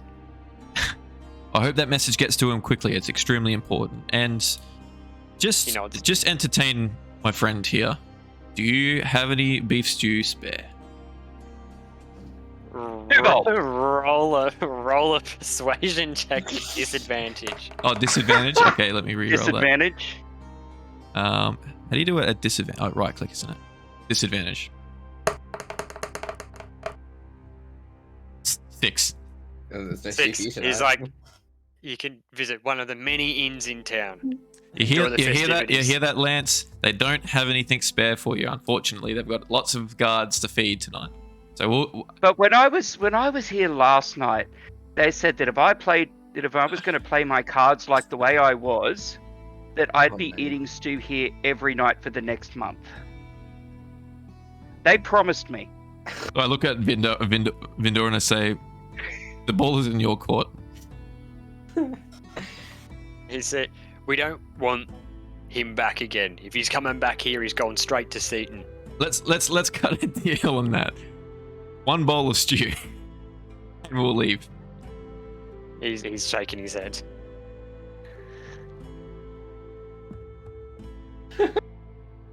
Is that a shaking his head as in disbelief or as in no?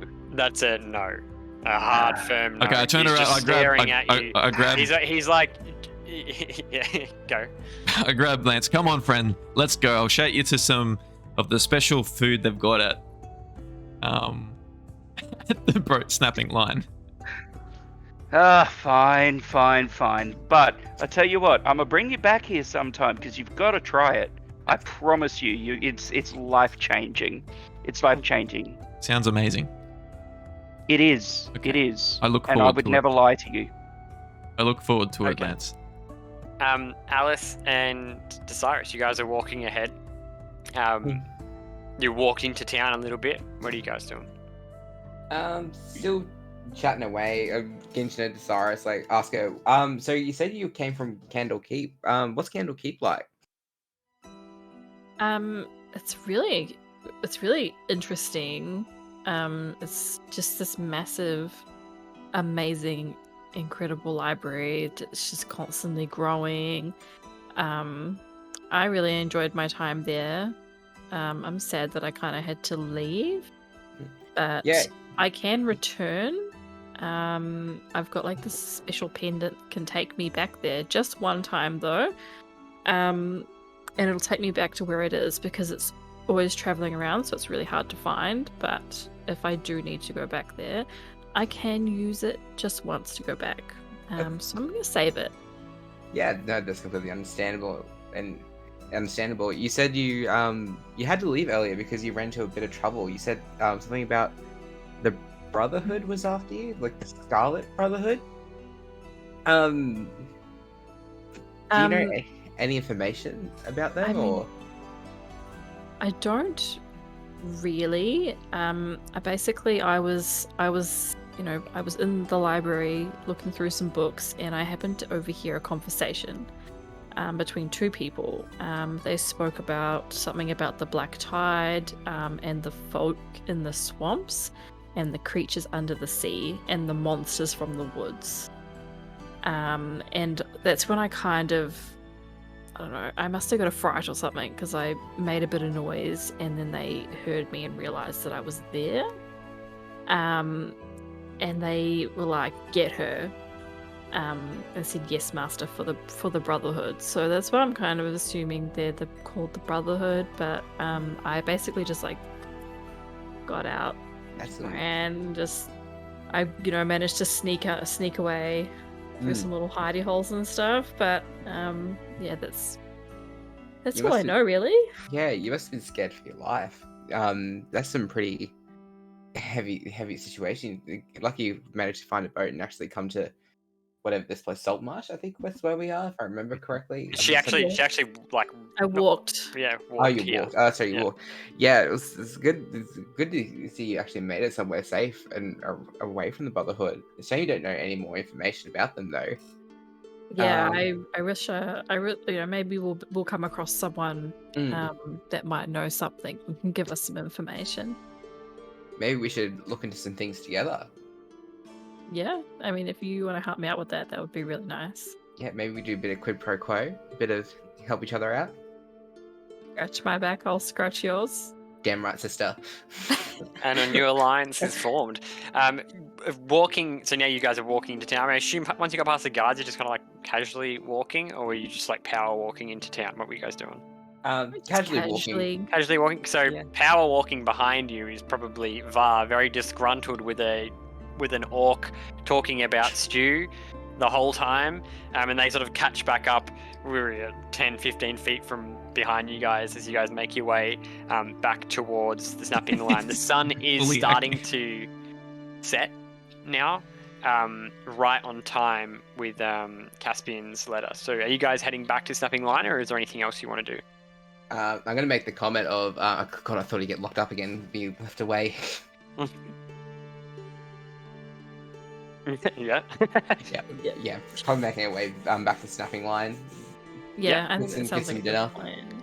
No I'm worries. getting hungry. Let's go get some more fish beer and You can have the fish beer. I'll have whatever spirits I have on tap. Listen, Caspian's, you're just finishing washing up. In the where you are, the room that you've got for rent it's through the kitchen. So you actually have to move all of the knickknacks that are dangling from the doorway. And you head through the kitchen where there's a chef, dwarven chef, just cooking up food in stews and pots and things like that in there. And as you make your way through, there is a small corridor with 2 rooms either side, or 1 room either side, and a final room at the end. And Hannah's giving you 2 keys for the rooms that are on either side. In one room, there's 3 beds. In another room, there's 2. They both mimic each other in appearance, but they're almost like guest bedrooms, like they're not normally used that often.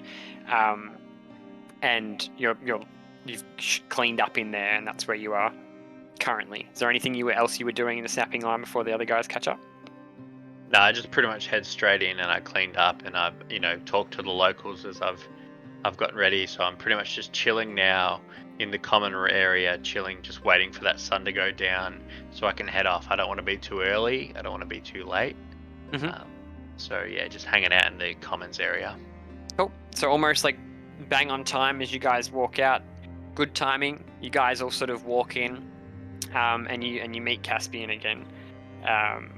Blue is currently standing at the door with a much more serious look, as the inn is now filled with patrons. Everybody's got beers. The tables are full. There's actually Caspian was just sitting at a single little table by himself. That was just a big barrel as a table and a small barrel as a seat. And he's sitting there and sees you guys walk in. Hannah is mad busy. She's just taking money from customers, pouring drinks, slamming them onto the table, while the dwarven chef is acting as a waiter, as a service person, and as a chef. He's running out with food and plonking it on tables where it's supposed to go. And it's a very busy atmosphere currently. I wave everyone over to my table, like, "Hey guys, come take a seat," sort of thing, like recognizing them as they come in, and I want to suss out how their afternoon's been at the barracks and so on. Mm-hmm. Let's stroll on over and pull up a stool, I guess. How'd you go, Var? Oh, as good as it could have been. Did you catch up with what's his face? He wasn't at the barracks. Aleander? Oh, fair enough. Yeah, he's a busy man. He's quite active as the leader of the guard, so he's always all over the place. Captain of the guard. Not surprised you didn't catch him, but hopefully he catches up with you. Hopefully he does. What are you guys' plans for this evening? Are you going to go to Gallon's dinner, or are you going to follow the letter to Anders? Or are you going to do something else? I'm going to head to Anders, but I'm alright. Hey guys, I'm going to catch up with this letter I've got, but Gallon offered us all dinner tonight, so if you're looking for a good feed, Gallon's probably one of the richest men in town, so if you want some good food, and if you want any information in town, I strongly recommend it's addressed as a dinner as well, Aaron. Yeah. Food. Yeah. What time is it now? Is it like sun setting? So it's probably 6-ish, 7. All right. Well, I'll tell all the guys where Gallon lives. Like, head over to dinner if you want, and I'll try and make this quick at Anders, and I'll see if I can catch up before it finishes. Are you sure it's okay if we come? Well, you guys go head to Gallon's because he's offered us a free dinner, and me and Gallon go way back. He's looked after me when I was... Lance, we're gonna get yourself a really good dinner from this Gallon guy anyway. Yeah, I'll go catch up with. But it's not the same. You don't know yet. Have you tried the food at Gallon's yet? Lance, trust me. If if there's any good food in town, Galen has got it covered. Like, if you don't come back satisfied, I'll take you back to the barracks myself and get you a beef stew. Deal? Regret saying that. I know the guys at the barracks. I'll be able to hook you up. Okay, I will take you on your word. You are correct. I haven't had the food at Galen's, and you are correct as well. He will absolutely regret that. Or even better, if you're not happy with the food at Galen's, I'll arm wrestle you, and if I lose, I'll take you to get a beef stew. If you win. No, you've already said, you've already made the promise. That makes sense. You know, you don't want to challenge me in arm wrestle. It makes sense. I'm pretty strong. Oh, shots fired. Over in the corner while this is going on, there is people who it's almost like they're just eating because they've just gotten off the boat, but a lot of people are getting ready to leave. They're heading out in anticipation. They're heading out into the streets in anticipation. No one's really like committed to staying here. They've all popped in and they're all getting like these meals and things like that and drinks, but they're always taking it out the front as well. Are they taking their meals out the front too? That's a bit weird, isn't it? Finishing up some of their meals and stuff, but they're taking their drinks out onto into the patio, into the road. Do people normally take their drinks away from them here? We're all about to head off again, so I just tell the guys, we've got a room out back. You guys have the keys. If you want the keys to those back rooms we organise, get them off. You've got 2 keys currently, Aaron. Me? I was like, the rooms are through the kitchen, private rooms for us. I give one of the keys to Var, and I give the other key to Alice. I give it to Alice and Var, and I say, hey, you guys are free to stay here. If you guys can just make sure everyone else gets home safely with you guys, that'd be great. We've got 2 rooms. One's got 4 beds, is it, bud? One's got 3. One's got 3. One's got 2. Divvy up however you want. Just save a space for me. I'm gonna head Boys and girls? I'm gonna head to this dinner at Anders, and I'll hopefully catch you guys up at Galen's before you leave. So save me a bite to eat. I won't stay long. I just want to see what this message was about. And then all this shit going on outside with like people heading out with drinks. I'm like, let's go see what's going on. So as you guys head out and everybody's walking out into the street with drinks, almost like one's like whispered to another one, hey, come look at this. There is those flowers and everything that Galen had like brought in are all being strung up on the building and on posts and on land, almost glamorizing a town that is normally not very glamorous. He's put all these fancy... Sorry, I just need to... Okay, there's all these fancy like cloaks and things being hung and strings and silks being put up, almost like there's a parade going on, but like minus the parade. There's just lots of locals out from every house and tavern and bar that's in the area. They're all looking, even the Crown's Guard are looking around, and everybody's like, you know, kind of, it's really boosted the morale of everybody. Everybody's quite happy at the moment, looking at all these flowers and these colors that people haven't normally seen in a town that's blue and brown most of the time. I tell the guys, Galen likes to, you know, he likes to go all out on occasion for the town and spruce it up a bit. Classic Galen. He's really gone over the top tonight. Who actually is this Galen guy? Galen. He's like one of the heads in the council. Like he's a wealthy guy.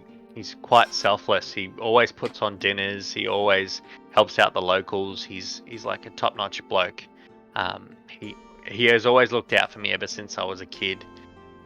So like, you know, to me he's like a second dad. So, you know, judge him as you will, but to me he's top-notch. He's always looking out for everyone in the town. So, how does doing little things like this? How does he have the money to do all this? What does he do? He's constantly bringing in merchandise for the town. He's like a massive merchant, and he's well off. He's so smart with his money. I see. Good to know. Suspect. Interesting. Like I trust him, and I've lived him my whole life. So very well. So what are you guys doing? Are you guys splitting up, or is everybody going with Aaron, or are you going to dinner together? Are you not going to dinner? What are you guys doing? Do you want company at your meeting with what's his name? So I might take one person because I'm not too sure about this bloke. So, I'll come for a walk. Lance, I promised you a good meal at Gallon, so if you head there, don't want to bring a orc to this Anders bloke because you're he's. going to send Gallon to the dinner? I mean, Are you sorry, sure? Lance to the dinner and not take him? It So, sounds yeah. dangerous. Are you sure? Yeah, thanks, Lance. All good. You go have a good feed with Gallon. I might take either Var or is it? Sorry, I keep getting your name. Sorry, Desirous. Desirous. Just think of like who- desire with an us at the end. Yeah, it gets me every time. Sorry, Desirous or Var, whoever's more keen to come with me. Whoever else can head to catch up with Gallon. I don't trust Alice yet. I have a couple of questions. I mean, Have a quick chat with you, I which, potentially okay. could be helpful because if you feel I could be persuasive and maybe help lighten the mood if that's something you might need. Who is this? You are? Who is this kind of person that we're going to meet? So the letter I got is Please don't leave from. me with him. His name is Anders Skolamal. He's a young man who's recently come into wealth. His mother recently passed away, and he's inherited the family fortune. So they are the biggest sort of. They own the most fishing boats in town, if that's right, bud. Yep. Yep. So they're like they're the wealthy family in all of Saltmarsh, and I've just recently gotten a message from him asking me to come catch up with him for dinner. It is addressed to you and guests, like whoever you want to bring, but it was just written out to you. So, Would it be like, do you trust this person at all? Or? Oh, because he's so high society, and I'm quite, a townie. We haven't really interacted. I've always wanted to go to the council meetings, but Gallon's always been like, well, I'll ask him if you can come, but they've always said no, it's for important people only. So I've never been able to officially meet him. So this is. Do I happen to know anything about this person, Jason? No, not anything. Anything that's of general knowledge. Aaron has already. Yeah. told So you. he's like he's only just come into his fortune. So that means his family would have been pretty important. Yeah. So Do I know anything about the family? The Skullmoles they are. No. Okay. I'm happy to head. I'll just say, if you both want to come, so be it. Alice, if you want to take Lance to catch up with Gallon, and we'll meet you there. Have to. Well, I'm kind of like on the back foot because I did notice she tried to steal money from the temple. Like, she's a bit sus. I was just looking around. I wasn't stealing. Like, she's always hanging back. She's never on the forefront. So I'll be like, well, we won't be long. We'll catch up with you at Gallon's. We'll see how we go, sort of deal. I'll say, Fine. because you've been very helpful, I'll come along and see if I can help you with this. And I turn around to Lance and be like, make sure you save me some of that food, Lance, because I don't trust your judgment. If you say it's bad, I have to taste it for myself to agree. Because I'm not getting you a beef stew unless I can concur. I make no promises, but sure, I will leave some for you, just for you, all for you, just some just for you. And I slap him on the shoulder. Thanks, Lance. Big hearty slap on the shoulder. I stumble forward. I'm like, fuck, he's got some strength. Should have made him roll a constitution check. Do the old. I do the shoulder roll. Like, did that hurt, or am I just? Is I got a bad day? Yeah. Okay, so who are you taking with you, Aaron? So I'm taking Var and Desiree. Cyrus. Okay, Desirous. Yeah. Okay. I'm sorry. Okay, so We're just and completely Alice, normal for me to forget your Alice, name. what are you doing? Are you going, or what are you doing? I'll make sure Lance doesn't cause any trouble at Gallons. Yeah. So Gallons, I'll yeah. reluctantly go to dinner. I feel like you're probably going to be the only one that can get a good handle on Lance anyway, Alice. So it's probably best that you go along. Alright, I might have to slap you in the back of the head if he annoys the crap out of me. Yeah, I wouldn't recommend. Is that a challenge? Alright, so we head over to Anders' house, and I'm just trying to keep it as brief as possible, just to see what he wanted. Cool. Alright, so you're gonna head over to so we'll do the guys going to Gallons first. So Alice and Lance, you guys follow the crowd that is now walking down the street, because you guys actually know where where Gallons' place is. You're walking down the street and you're following people. They're going left and right. What are you guys doing? I'm walking to Gallons, just having minor chit chats with Lance, just like, hey, how are you? Hey, Well, so you're an elf, huh? let's not dwell on that for now. Let's just go get food. How's that working out for you? Is it a thing? Not advertise that around here. Roll a survival check, Alice. Oh no! Oh no! This is purely to try and work out if you can. I got a nat 1. Okay. Oh, So Alice and Lance walk the streets of Saltmarsh, following crowds of people that are going left and right, and some are just stopping and viewing the flowers. Some are looking at the boat that came in from Gallons, and you're moving from crowd to crowd, which is taking some time to work out where Gallons Manor is. Yeah. Caspian. Yo. Walk up to. In about 15-20 minutes, you walk up to the gates of the Solomors. It's a big black gate with a big wall that surrounds the area that's being patrolled. Immediately, you notice two guards, and they both notice you guys coming. Yep. The gate is closed now. Previously, it was open.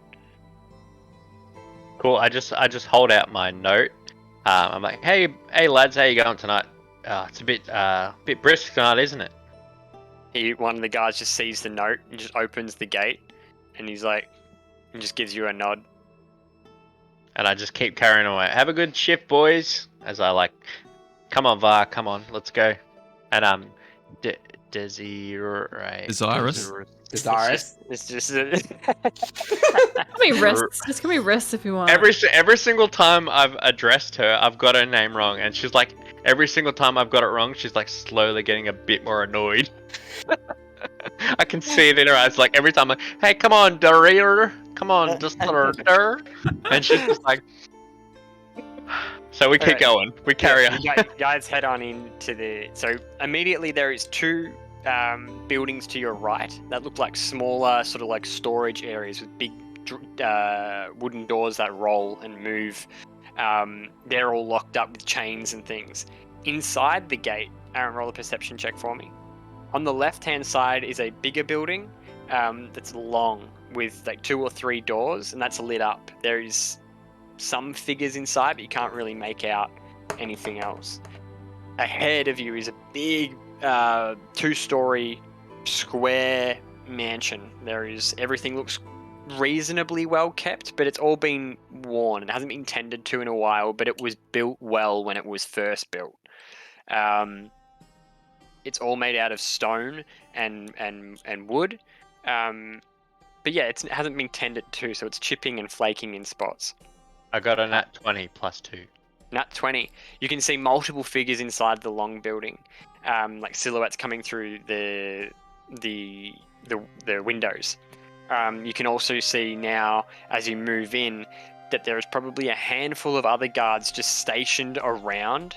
There's one sitting on the steps as you walk in. There's one by the barn, and there's 2 to the wall to your left. They're not in any particular look like they're just kind of like hanging out. One's leaning up against a wall. There's about 6 or 7 guards in here that you can see, plus the figures that are inside the long. I just whisper back to Var and Russ. I'm like, let's stay confident, guys. And I just walk up like we're meant to be there. Like, hey guys, how you going? And just like hold the invitation in my hand while I walk up confidently. And I've dressed in my best tunic, and I've made sure there was as little fish and beer stains on it as possible, and I did wash under my arm so I don't smell that bad. I'm like, hey guys, just looking for the main entrance. Where's the party at? He stops you and he's like, hand over the note.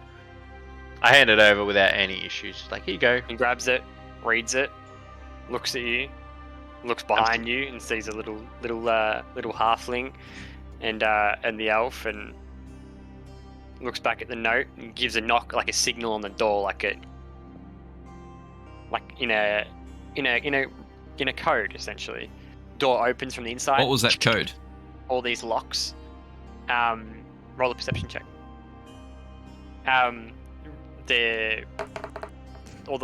Two locks open. 8. The door opens. You don't know what the code is. Fair call. Opens it up. He's like, and his guests here, Caspian and a few others. He's like, on that guard, saying that through the door, a younger voice comes in. Let them in. And the door opens wide to you guys. Before you stands a younger man, probably in his early 20s.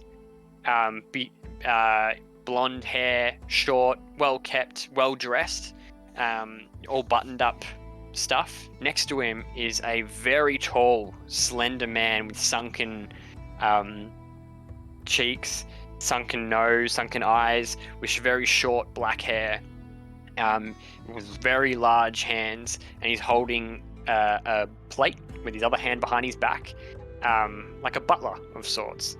He's standing next to him, and he's like, come this way, and gestures you into a room to the left. Before you also see a staircase that goes straight up, and a door to your right, and a hallway straight in front of you, but to your left there's an open door with a table that's set out for maybe 8 or 9 people.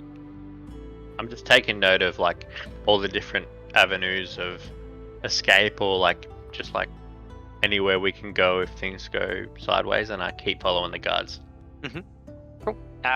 So they head in, and Anders follows in behind you, and he sits down at the head of the table, and his butler actually stands over in the corner as he opens the door for you all. Do you all walk in? Yep. Var and Desirous. Sure. Yeah, just kind of like follow along, kind of at your heels.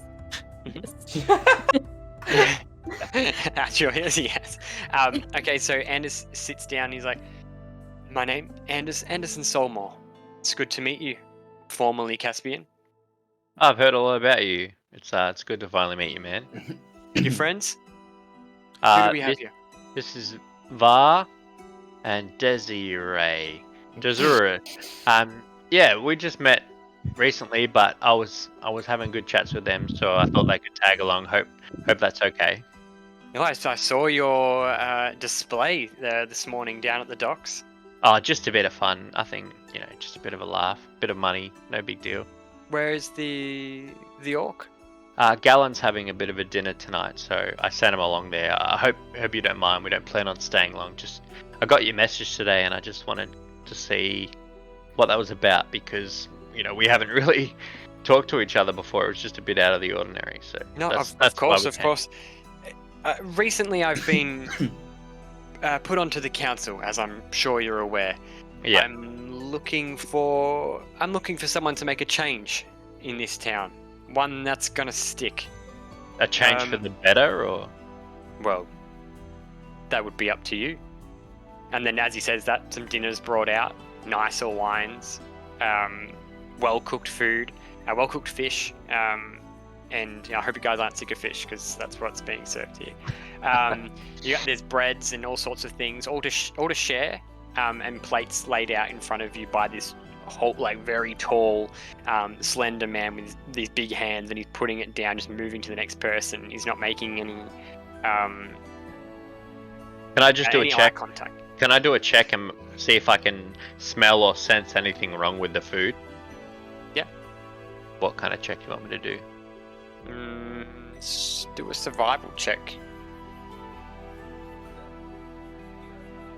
I also do the same. So if... yeah, okay, yeah. I got a 9. Got an 11. Can I just go off what the other two do? I can just basically be like, what do you guys think about the food? Is it safe? Do I need to roll anything for that? You could say that if you want. If you want to just check the food, then you can just roll a survival as well. Like just Right, a general observation of the Yeah, food I'm just- and the 'cause smell of it. Being around fish all my life, I just want to make sure I don't smell Yeah, yeah. anything that doesn't seem out of the Everything seems ordinary. above board. Is there Everything anything? seems Is there above board. anything that's not fish? Alright. I got a 21, There's some so bread. I'm pretty good, I guess.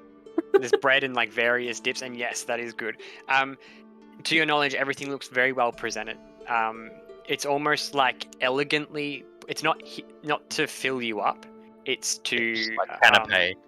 yeah, it's just like while you're talking, these meals are brought I out. just sample a couple of the things as we're Yeah, talking. yeah, as you're talking. And it's like, I want to make a change for the better. And I'm hoping that we could make an arrangement starting tomorrow night. What did you have in mind? So long as our interests meet, I think it's about time in this town the smuggling ends. The sea princes have had rule over this town long enough. The trade business and the smuggling business has been going for long enough. At the mention of sea princes, I crush the canapé in my hand. I'm like, Like I'm agitated because his eyes flare. So Well, this bread is really good. So there's a serious tension overtakes the air, and Anders stopped mid-sentence, and so I see they've damaged you as well. The sea princes are nothing but toxic waste in our town. If your aim is to get rid of the sea princes, I've heard enough. Sign me up. I can't speak for my colleagues, but if there's something I can do to help vanquish them from this town, I'm in. You will be compensated for your troubles. But well, I've got a couple doesn't- other people in this group that might be interested in that. So, yeah, tell me more. As long as they can be trusted, the sea princes don't operate under the same name. And Yeah, I know that. Those people are the ones that took my mother. What other was names do they poisoned. operate under? Yeah. Various other names. The Sea Princess is the nation to our south. Anyone that's affiliated with the pirates will undergo any sort of name. Such as? Potentially, he's could like, they I'm be looking- the Brotherhood? Hold on. His eyes narrow. I haven't heard him go by that name. But the butler leans over to Anders and whispers in his ear. What's your perception, Cyrus? 11, I think.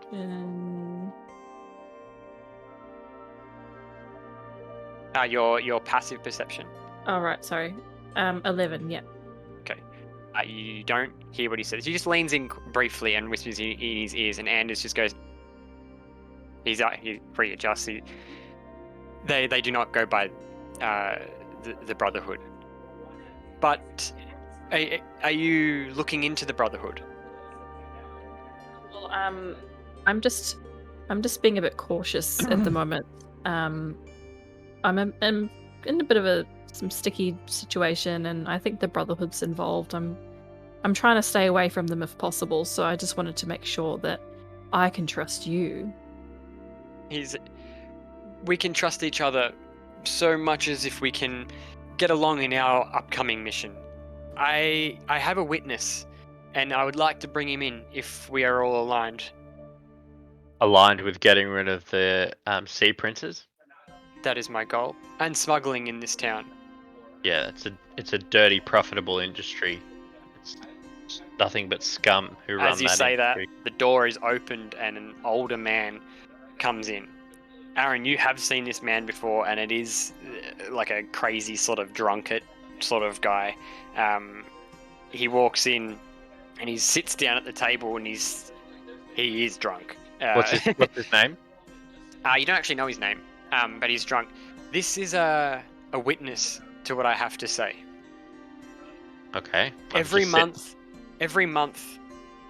from the abandoned haunted house over the ridge, lights protrude out onto the ocean. Now, we have two accounts. We have the witness's account, and we have my logical explanation. All right, let's hear both.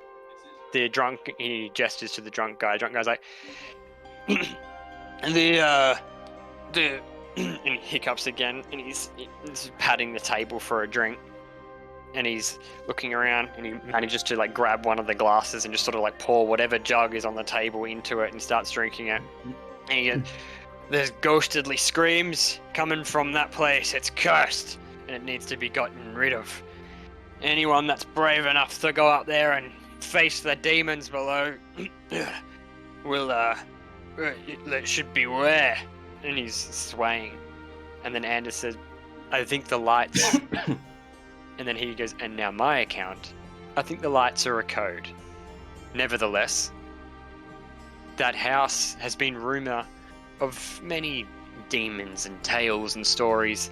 It'd take a couple of people to either go in there and flesh out a demon, or to investigate the lights. I think it may be connected. And if it's not, no harm done. We've gotten rid of the a distraction here at town. Okay. Yeah, it sounds good. If it's anything to do with getting the sea princes and smuggling out of town, I'm in. And we were already planning on sussing out the haunted house, so if that aligns with you and you're willing to throw in some payment for me and my other colleagues, we set a deal and we'll suss it out, and hopefully, going forward, we can continue working with each other. Sounds good. I more details. It happens monthly. Tomorrow is the end of the month. I expect the lights to push out from the house around midnight. I don't think it's wise to head there earlier. I think we need to catch these lights in the action. When the lights signal, they last anywhere from 5 to 10 minutes in bursts. These arrays shoot out that I've noticed from walking over near the Temple of Prokin. I can see these lights. What color are these lights? Sometimes white, teal, green. They're not the warm light. And then the drunk at the end of the table is like, it's a bloody ghost! It's a ghost! I'm telling you, it screams from the basement. I've been inside of the house. And he's like, whatever information he spills is falling on deaf ears with me. But I thought he could be useful. He's very passionate about the house. Sorry, what color were the lights? I blanked. Like teal, green, blue, white, silver, but and then he goes on to say they're not shooting out to the ocean. They're swaying and moving in like rhythmical like patterns across. I ask Ernest, do you notice any sort of pattern, or is it different every month, or is it fairly consistent? Personally, I haven't seen the lights myself, which is why I outsource men to do work for me, reconnaissance, things like that. But I'm looking for a sustainable group, people I can trust that want to make a change for the town. Caspian, you've been here for so long, you must share the same want. Oh yeah, obviously, I'm on board with that. I can't speak for the whole group or the people that aren't here, but I'll definitely bring this back to the others and see what we think. What kind of money are we talking if we can help you out and bring you back some information?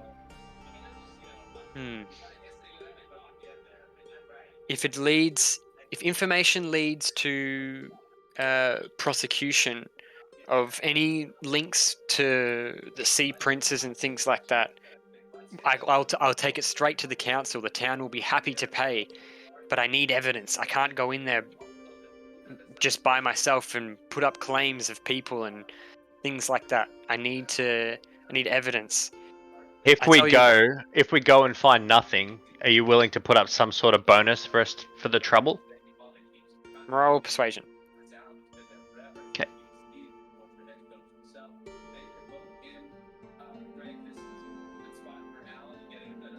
10. You with us? 10. Just a side note, we can hear Oh, your sorry, TV hold coming on. through. Oh my god. I did perception. Sorry, I did persuasion. Yeah, still 10. Okay. Let's make money let's see what you bring back. I don't think money is the drive. Do you need money? Not me, but I know a lot of my group. I've only just recently met them, and a lot of them are not willing to do something for nothing. So as long as you can, if we go and find nothing, we've still wasted some of their time. I'm happy to keep fighting the Sea Princes at every front, but some of the people who I might take like some kind of recompense or some sort of payment for their efforts. If I can vouch for them and say that they came with me. For our first mission, and as a sign of good faith, if you come back and disclose your information, I will come to some sort of reward. Okay. But you have to understand that if I could send any of my men that are being paid already, I need someone with passion to fight, someone I can trust, someone that's not just in it for the money. I need. That's why you called me, and you've got that. I'm glad. Well, rest up. I'll be back regardless, but to make sure I get back alive, I need some people with me, and these people won't come unless they've gotten some sort of payment. So if you want me back alive with all the information, we'll work out a deal when we get back. I understand. Thank you, Caspian. No worries, Cobber. Va, Desirous. And he gives you both a nod. Nice to meet you. At this point, the door opens again. The drunkard on the end of the table is passed out in his lap, and the door opens, and a burly-looking man comes in, armed, not to the teeth, but for what you've seen around town, and just grabs the drunkard by the and just drags him out of the seat. The taller butler walks over, and he opens the door and just holds his hand out. It's like, "Thank you, gentlemen." Very soft spoken. Sounds hot. And is like, meet back. We can meet back here before you leave, but I suggest to keep your eyes out. It'd do well to have an early night for now, and head in tomorrow. But go when the lights trigger. Do not go any earlier. We're gonna make it as soon as the light rises. We're gonna make a start. Cool. We might camp out the place first, see if we can see anything. So if there's any other information you can give us before we leave tonight, let us know now. Is that I'll get all the information I know and gather it into a pack. One of my are you staying at the snapping line? Yeah, that's where I'll be. I will get some papers and things delivered with any information that I know from my personal guard. Sorry. Thanks for trusting me with this. You know that I hate the Sea Prince as much as anyone in this town, as well as the smuggling going on. So he says, be careful who you trust. Although we all know that the Sea Princes are bad, you'd be surprised on how many people will cover it up. Just keep this between me and you for now. Can't trust anyone in this bloody town. And then I motion to the others and say, do you guys have anything else you want to ask before we head over to Gallon's? No, let's go. We've got enough. I think I'm ready. Yeah. Okay. Alice, roll another survival check, and let's see if you made it to Gallons, or if you're still just going to be walking around the street with Lance. You can roll one as well. I got another nat 1. Okay. Yeah, you guys are still just walking around. My survival check. 21. 21. So that kind of balances it out. It balances out a little bit, but because it's a nat 1, I'm going to say that you guys were still just walking around the road. In the right direction. You're going the right direction now because you're fighting Lance's. Like, I think it's this way. And you're like, no, I'm not listening to you. It's over here. I know where I'm going, and you guys are walking. That's okay. I needed to talk to Alice anyway. Yeah. Yay, fun. So, and so as we're walking, you know, I'm trying to bring up a little bit of a delicate subject with Alice, and Where's this going? So I need to talk to you. So I mean, first of all, you're a woman, yes, yeah, Yes. yeah. I can see that you're a woman, and fantastic. It's I'm glad that you're doing that. You know, it's a great life choice, and I fully support it. Where are you going with this? Sorry. Get to the point. Stop beating around the bush. I have a friend that I want to introduce you to. Oh. He's an amazing guy. He's he's a bit shorter than me. He's got very skinny arms, but I think you'd really like him. He's Who's the other half elf that we've been talking about? I don't think he's an elf. Oh, God. I'd have noticed. I'm pretty sure I'd have noticed that if he said he was an a elf. guy, didn't you? He's a guy, yes. Yeah, I mean, if that's... Sorry, it's just not gonna work. Are you sure? This I'm conversation 100% is partly why Alice and Lance are lost, whilst just not concentrating and walking around the street and just having no idea which way we're going. But as you do that, with Lance's perception check, he goes, "Oh, look, there's," and then he just sees Caspian and Var and Desirus walking towards Gallon's establishment, which at this time, the amount of time that's probably transpired has probably been about 2-ish hours to get to the Solomors and then back to Gallon, have that conversation, everything like that, and you guys all meet up. Before we get to that point, I just wanted to say to Desirus, just regarding the conversation we had. So Desirus, it may be worth not letting everyone know that you're an enemy to the Band of Brothers. I have a suspicion based on the people in the what's his name? Anders is somewhat partial to the Band of Brothers. Do you think he was lying? I think he was not telling us everything regarding that. Okay.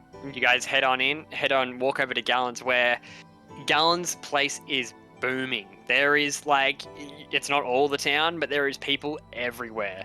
Out the front, there is tables set up. These strings being draped from wall to wall.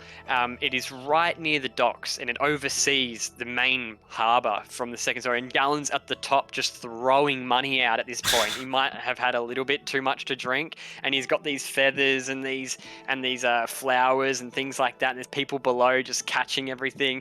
And he's like, "Spend it on the market. The market's coming soon." Aaron, you know, on Sundays is when a big market comes to Saltmarsh, where essentially everybody brings their wares to the market, everything interesting, everything like that. And Gallon is currently funding that for the town. He's giving money out and he's throwing it from the balcony. There is a little gnomish man running around in between people's legs, collecting glasses and stuff and bringing it back. There is no shortage of wines and fine wines and things like that being brought in. They're all in casks, the crates out the front, and the door is open, and you can see from the road there is a big dining hall in there that is not been ravaged, but it's not like the people of Saltmarsh have their elegance to dine appropriately. They have just gone in there and grabbed the best looking fish and come back out the front. But everybody's in good spirits. There's cheering. They're happy. There's even music being played. What do you guys want to do? Well, before we go in, I pull Var aside. You know, give him a good old arm around the shoulder, side hug. I say, "Buddy, Van, friend, tell you what, little man, little Ruddy." What? Yeah, that's what I said, Van. Oh, God. So here's the deal, right?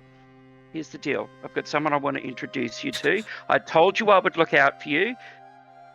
Look, I just want you to think of this as practice, okay?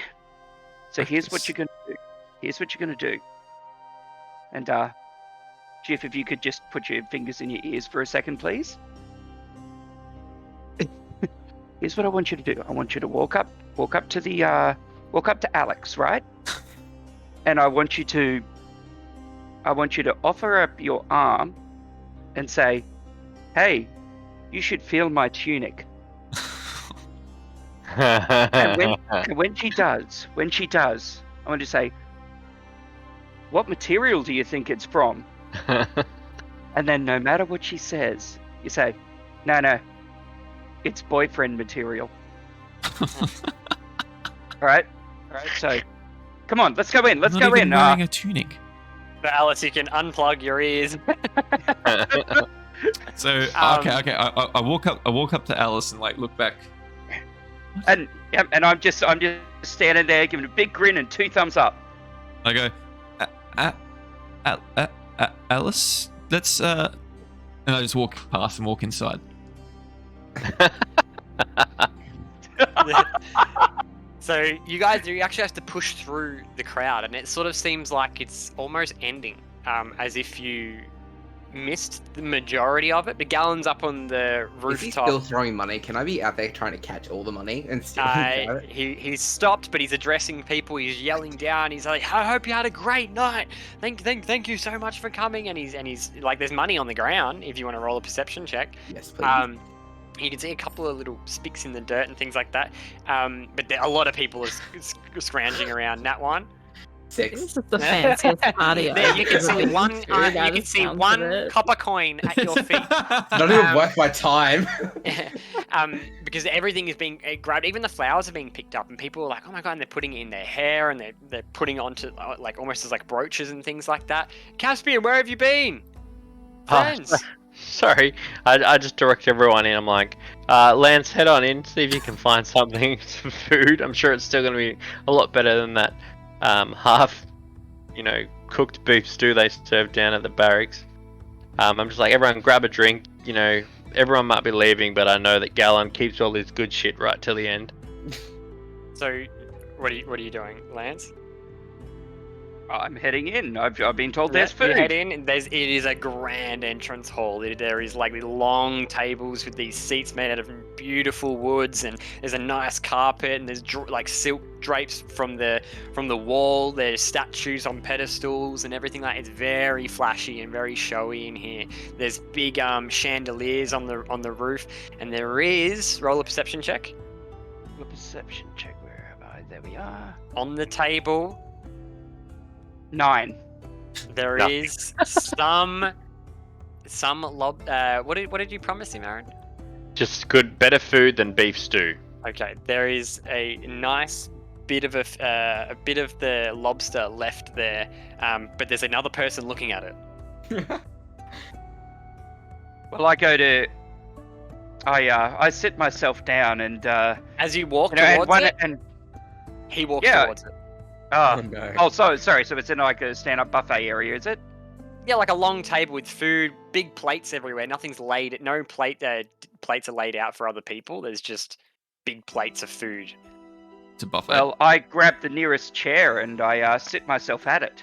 And then, as you do that, the guy looking at the same bit of food you do pulls out a chair and sits right next to it. You're both in arm's reach of this bit of food.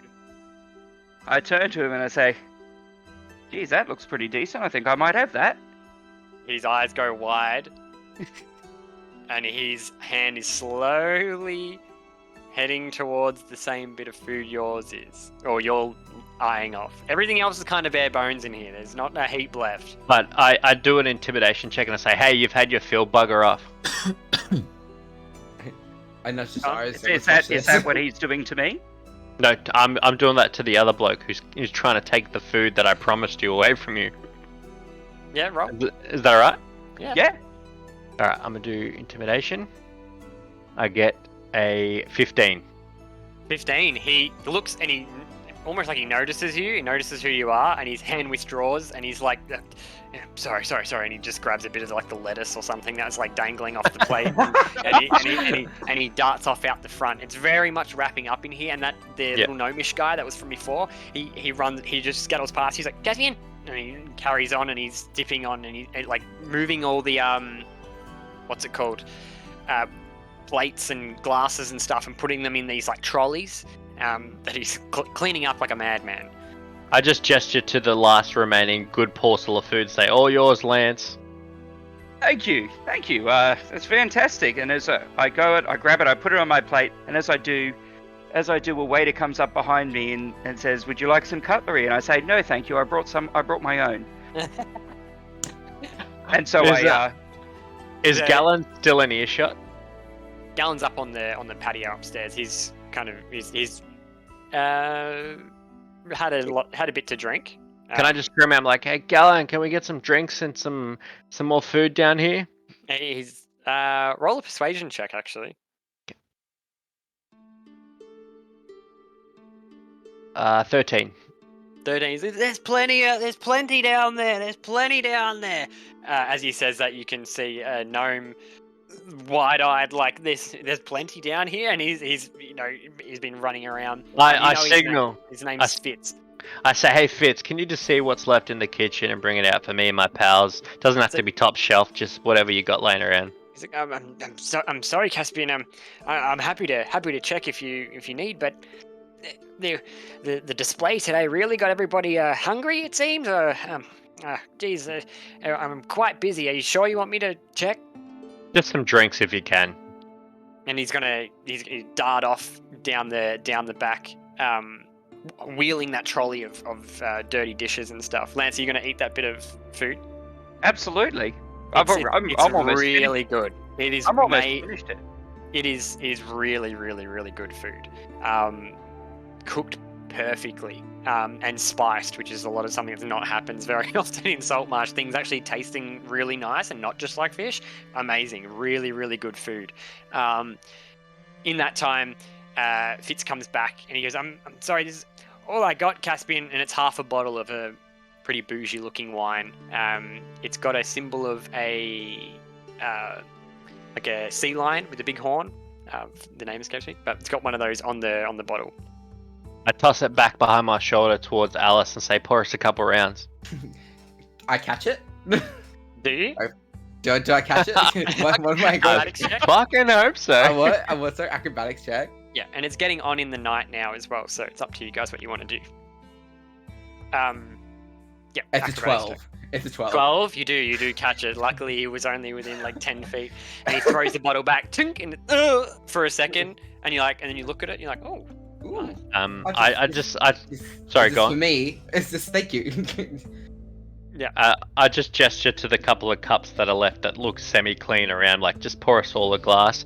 And I try and gesture everyone, let's have a seat. Heard some cool shit from Anders. Let's break it down. I lean up against. I lean up against the wall nearby. Is there any The crowd out the front is starting to disperse as well. Sweet. I pour everyone a glass, but I give myself a bigger glass of wine. Yeah, nice. You all drink that? Yeah, we're just drinking it. I don't drink it. Cool. What do you guys want to talk about? I just want to update the Lance and Alice on our meeting prior and just say, listen, guys, we were going to hit up the Haunted House tomorrow, and now we've got a bit more incentive. One of the richest men in town has indicated that he'd really like to know what's going on in that small haunted house. There was a drunken man there who believes it's haunted, but everyone else seems to think it's just being used for more like, he said that he wants to get rid of smugglers, so I'm tempted to believe that it could be more a smuggler den more than a haunted house, and they're just trying to scare everyone away. Are you guys interested in going to check that out tomorrow? I know you said richest. Did he give you a number? I just know that he's one of the most wealthiest men in town, and he's really eager to find out any information he can about that town. And if we come back with any sort of goss, we can hold out as long as possible to get a number that we're all happy with. I can pretty much guarantee that. As long as I'm part of that negotiation for a number, I'll happily join you. I'll let you lead the charge on negotiations. Cool. That's good.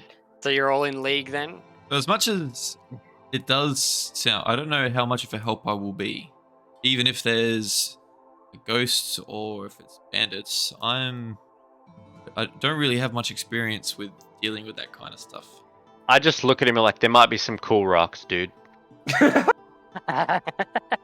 It's a haunted house. You There could know be history too there much can now, learn. Cam. You know too much now, but here's some rocks. Let me put it this way: I if love you it. really leave know with all much this, either, but we never know. Look, You might come in handy. I'll help you out as much as I can, but I'm no good in a fight. That's I like fine. everyone That's says fine. that. It's on Do liquid you guys want want to head back to the snapping line for finish off your drinks and have a good night's rest? I think so. Yeah. Okay, so as you guys head back to the snapping line, Hold up a who's in second, what?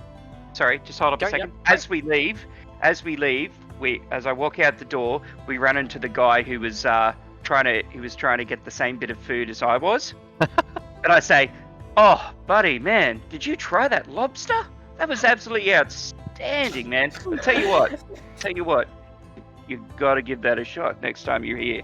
It is fantastic. Although, don't know why you went for the soggy lettuce though. It was kind of a bit weird, man. But hey, have a great night, buddy. Have a great night." And I slap him on the back, give him a little bit of a tap on the chest. Thank you. And he's visibly confused. So you guys head over to the snapping line. Yeah. Who's in what room? Who went where? We got one bedroom with 3 beds, one bedroom with 2. I Started. I'm gonna go in Yeah. with Caspian. Well, Yeah. whatever Alice, room do you want to Caspian. buddy up? So I immediately grabbed the side. I was We like, share. girls, we're staying in one room together. Boys can have their own space. Because boys are just messy. Very well. No worries. Okay, so the girls take the. As you say that, I like look you up and down. And I'm like, Nisa, like you Way, need to way better dressed than way better you. dressed. It's like, Hey, yeah, you keep looking me up and down and see where that gets you. I got a firm pit pan right here. I just see Vi going bright red again. and the just turn door around. slams from Alice. as, And I as- put my arm around Var and say, "It's okay, Van, little man, little buddy. It's all right. We've always got tomorrow. You know, it was good to see that you were talking, though. It's a step. It's a great first step." And you guys, and Alice, Desirous, you guys lie down and you speak amongst yourselves for a little bit before you guys nod off to sleep. Caspian, you're up a little bit later than everybody else and thinking to yourself about what's transpired today. Lance, I'm pretty sure you probably just passed out. Oh, I am Food coma. snoring. I am absolutely snoring, and Beautiful. hopefully keeping everyone else awake with it. And everyone has a really good sleep. Va, your eyes close, and all of a sudden, wind is being blown at you. You open your eyes, and you're in the same room, but it's all black and white. You can't see Lance. You can't see Caspian. And then the sand again blows into your eyes like dust and soot. And your eyes, and you put your hands to your eyes and cover your face and clear your eyes. When you open your eyes, all you can see is black and white, as if you're on the surface of the moon.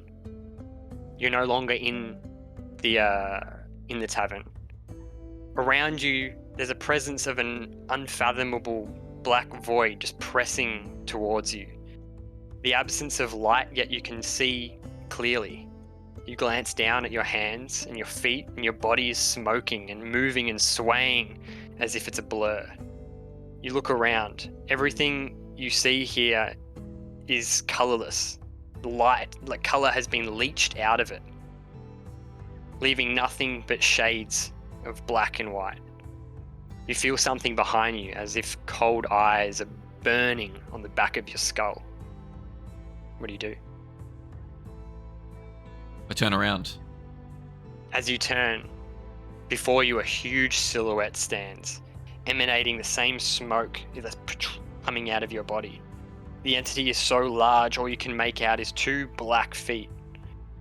You look up, and as you do, as if being sucked down a hallway, you are pulled up. Your body and mind racing towards the sky. All you can see and feel is darkness. You're floating. You can't see or hear anything, but you feel as if you're not alone. What do you do? Who are you? Your voice echoes out. Defend my magic. A voice Defend your magic. comes back.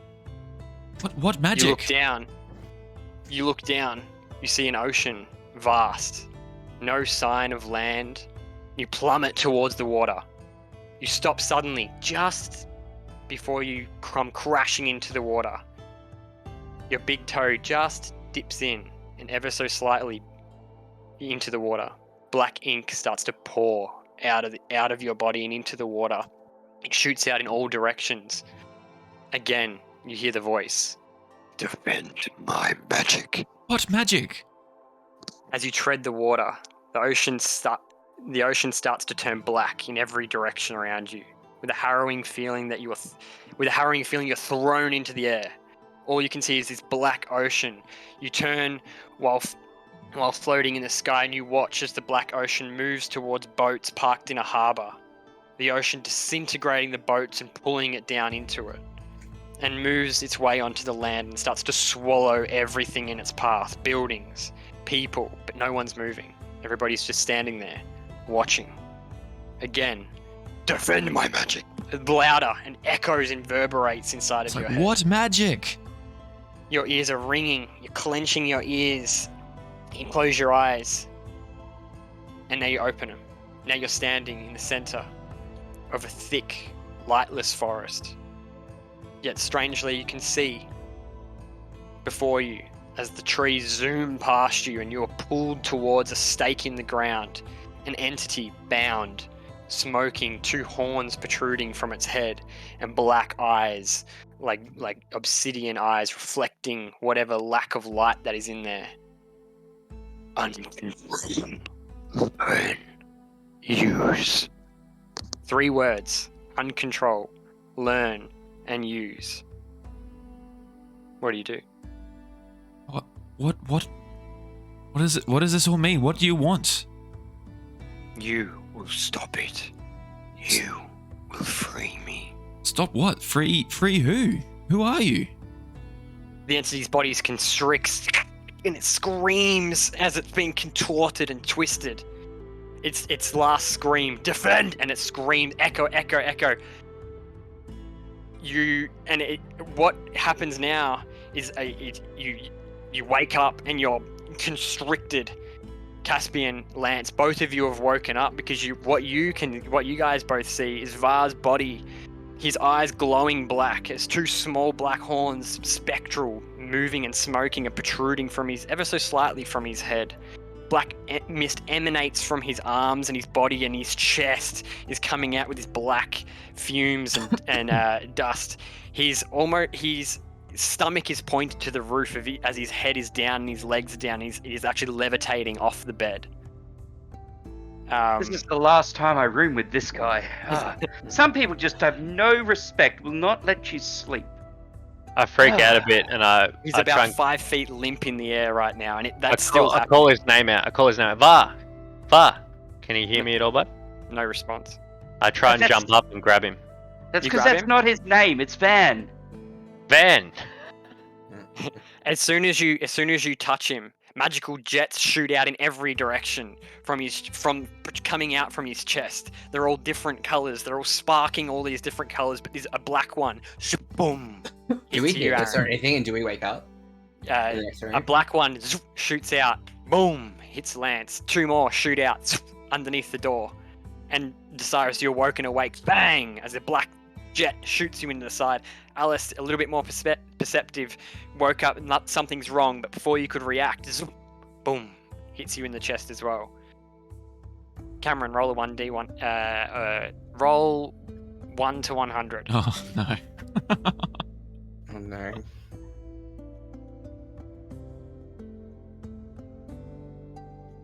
Alright, sounds risky. 15. What's that? Let me check.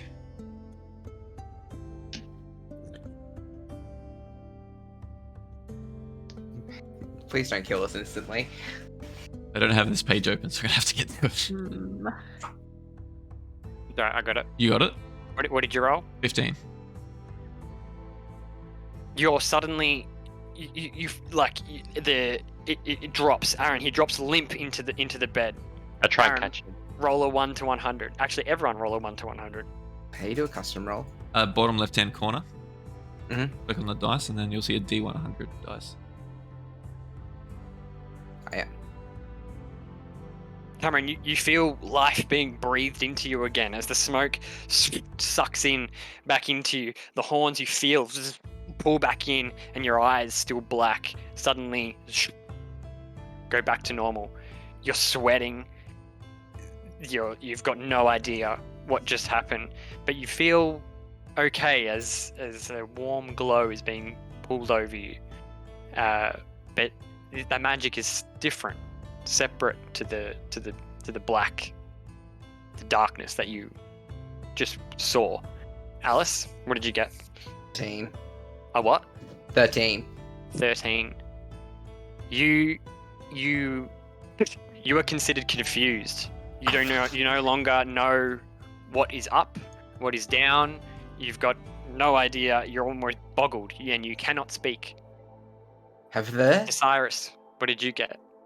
I got a 51. A 51. Is that right? Did I do it right? Yeah. Yeah. Okay. A spectral shield just comes out in front of you and starts flying around you as if it's protecting you.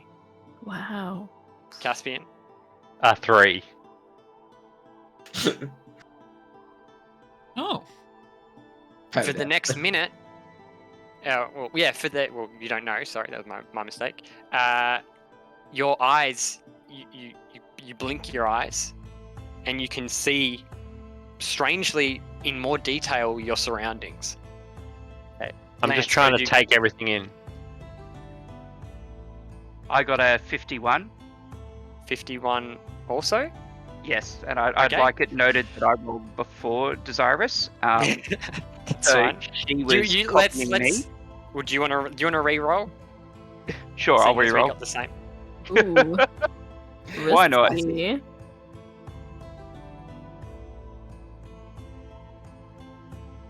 21. 21. You feel more agile, like as if you've just been pumped full of like adrenaline, and you're like ready to go. You're quick. Your hands in front of your face, and you're like, "What's strange?" It's strange though. The magic that you all have been hit with, except for maybe Alice, you all feel this sparking electricity inside of you that just suddenly subsides. The shield disappears. Aaron, your eyes come back. Lance, you're whiffing your arm around in front of you, and then it slows back down to normal, and you're like, oh. And Oh. Alice, you're just like, what happened?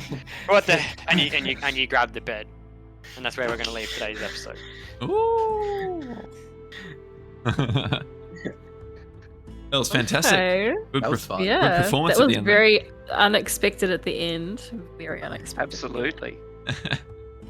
Well, that was awesome. So, we went through a day, and you guys are definitely well acquainted now. That's for certain. We Yeah. have a mission and we have a goal. So hopefully, I made a Get up next bestie. yes, we have besties. We have what's his name? Lance, Ling, Long, Tom. What's his name? And we have Var and Caspian now aligned as well. So that was good. Longer Excellent. session, but hopefully everyone had fun. No, that was fantastic. Thank you very much. 100%. Yeah, it was good. Yeah. It was a lot of fun. Thank you so much. No worries. What do you guys? Before Yeah, go. before we head, sorry, can I just quickly ask, does that also count as a long rest? It's a restless long rest, but yes, you are all fully healed up now. Cool. Well, that was awesome. Well, Mm. thanks again for being here tonight, everybody, and watching the latest episode of the Quicksave Gaming Dungeons & Dragons stream. It's been a very good time. We'll be posting this up on the YouTube channel in a week's time, so keep an eye out for that. Otherwise, yeah, stay tuned for more episodes in another couple weeks. Thanks, everyone, for being here. I reckon after this session, we will have reached affiliate. So that's a great achievement for us to get affiliate in, 2 weeks? If Yeah. that. For Yeah. sure. It's a very good achievement. So thanks again for being here, everyone. let's roll the credits and we'll raid out. So be sure to stick around for the raid. We'll find someone who's playing D&D to raid out to and give them some love and support as well. All right, guys, it's been awesome. I'll talk to you later. Well, I mean, not just me. Everybody will talk to you later. Yeah, bye-bye. I'll help. Bye. That's just the habits of streaming on your own. Oh yeah, 100%. All right, bye.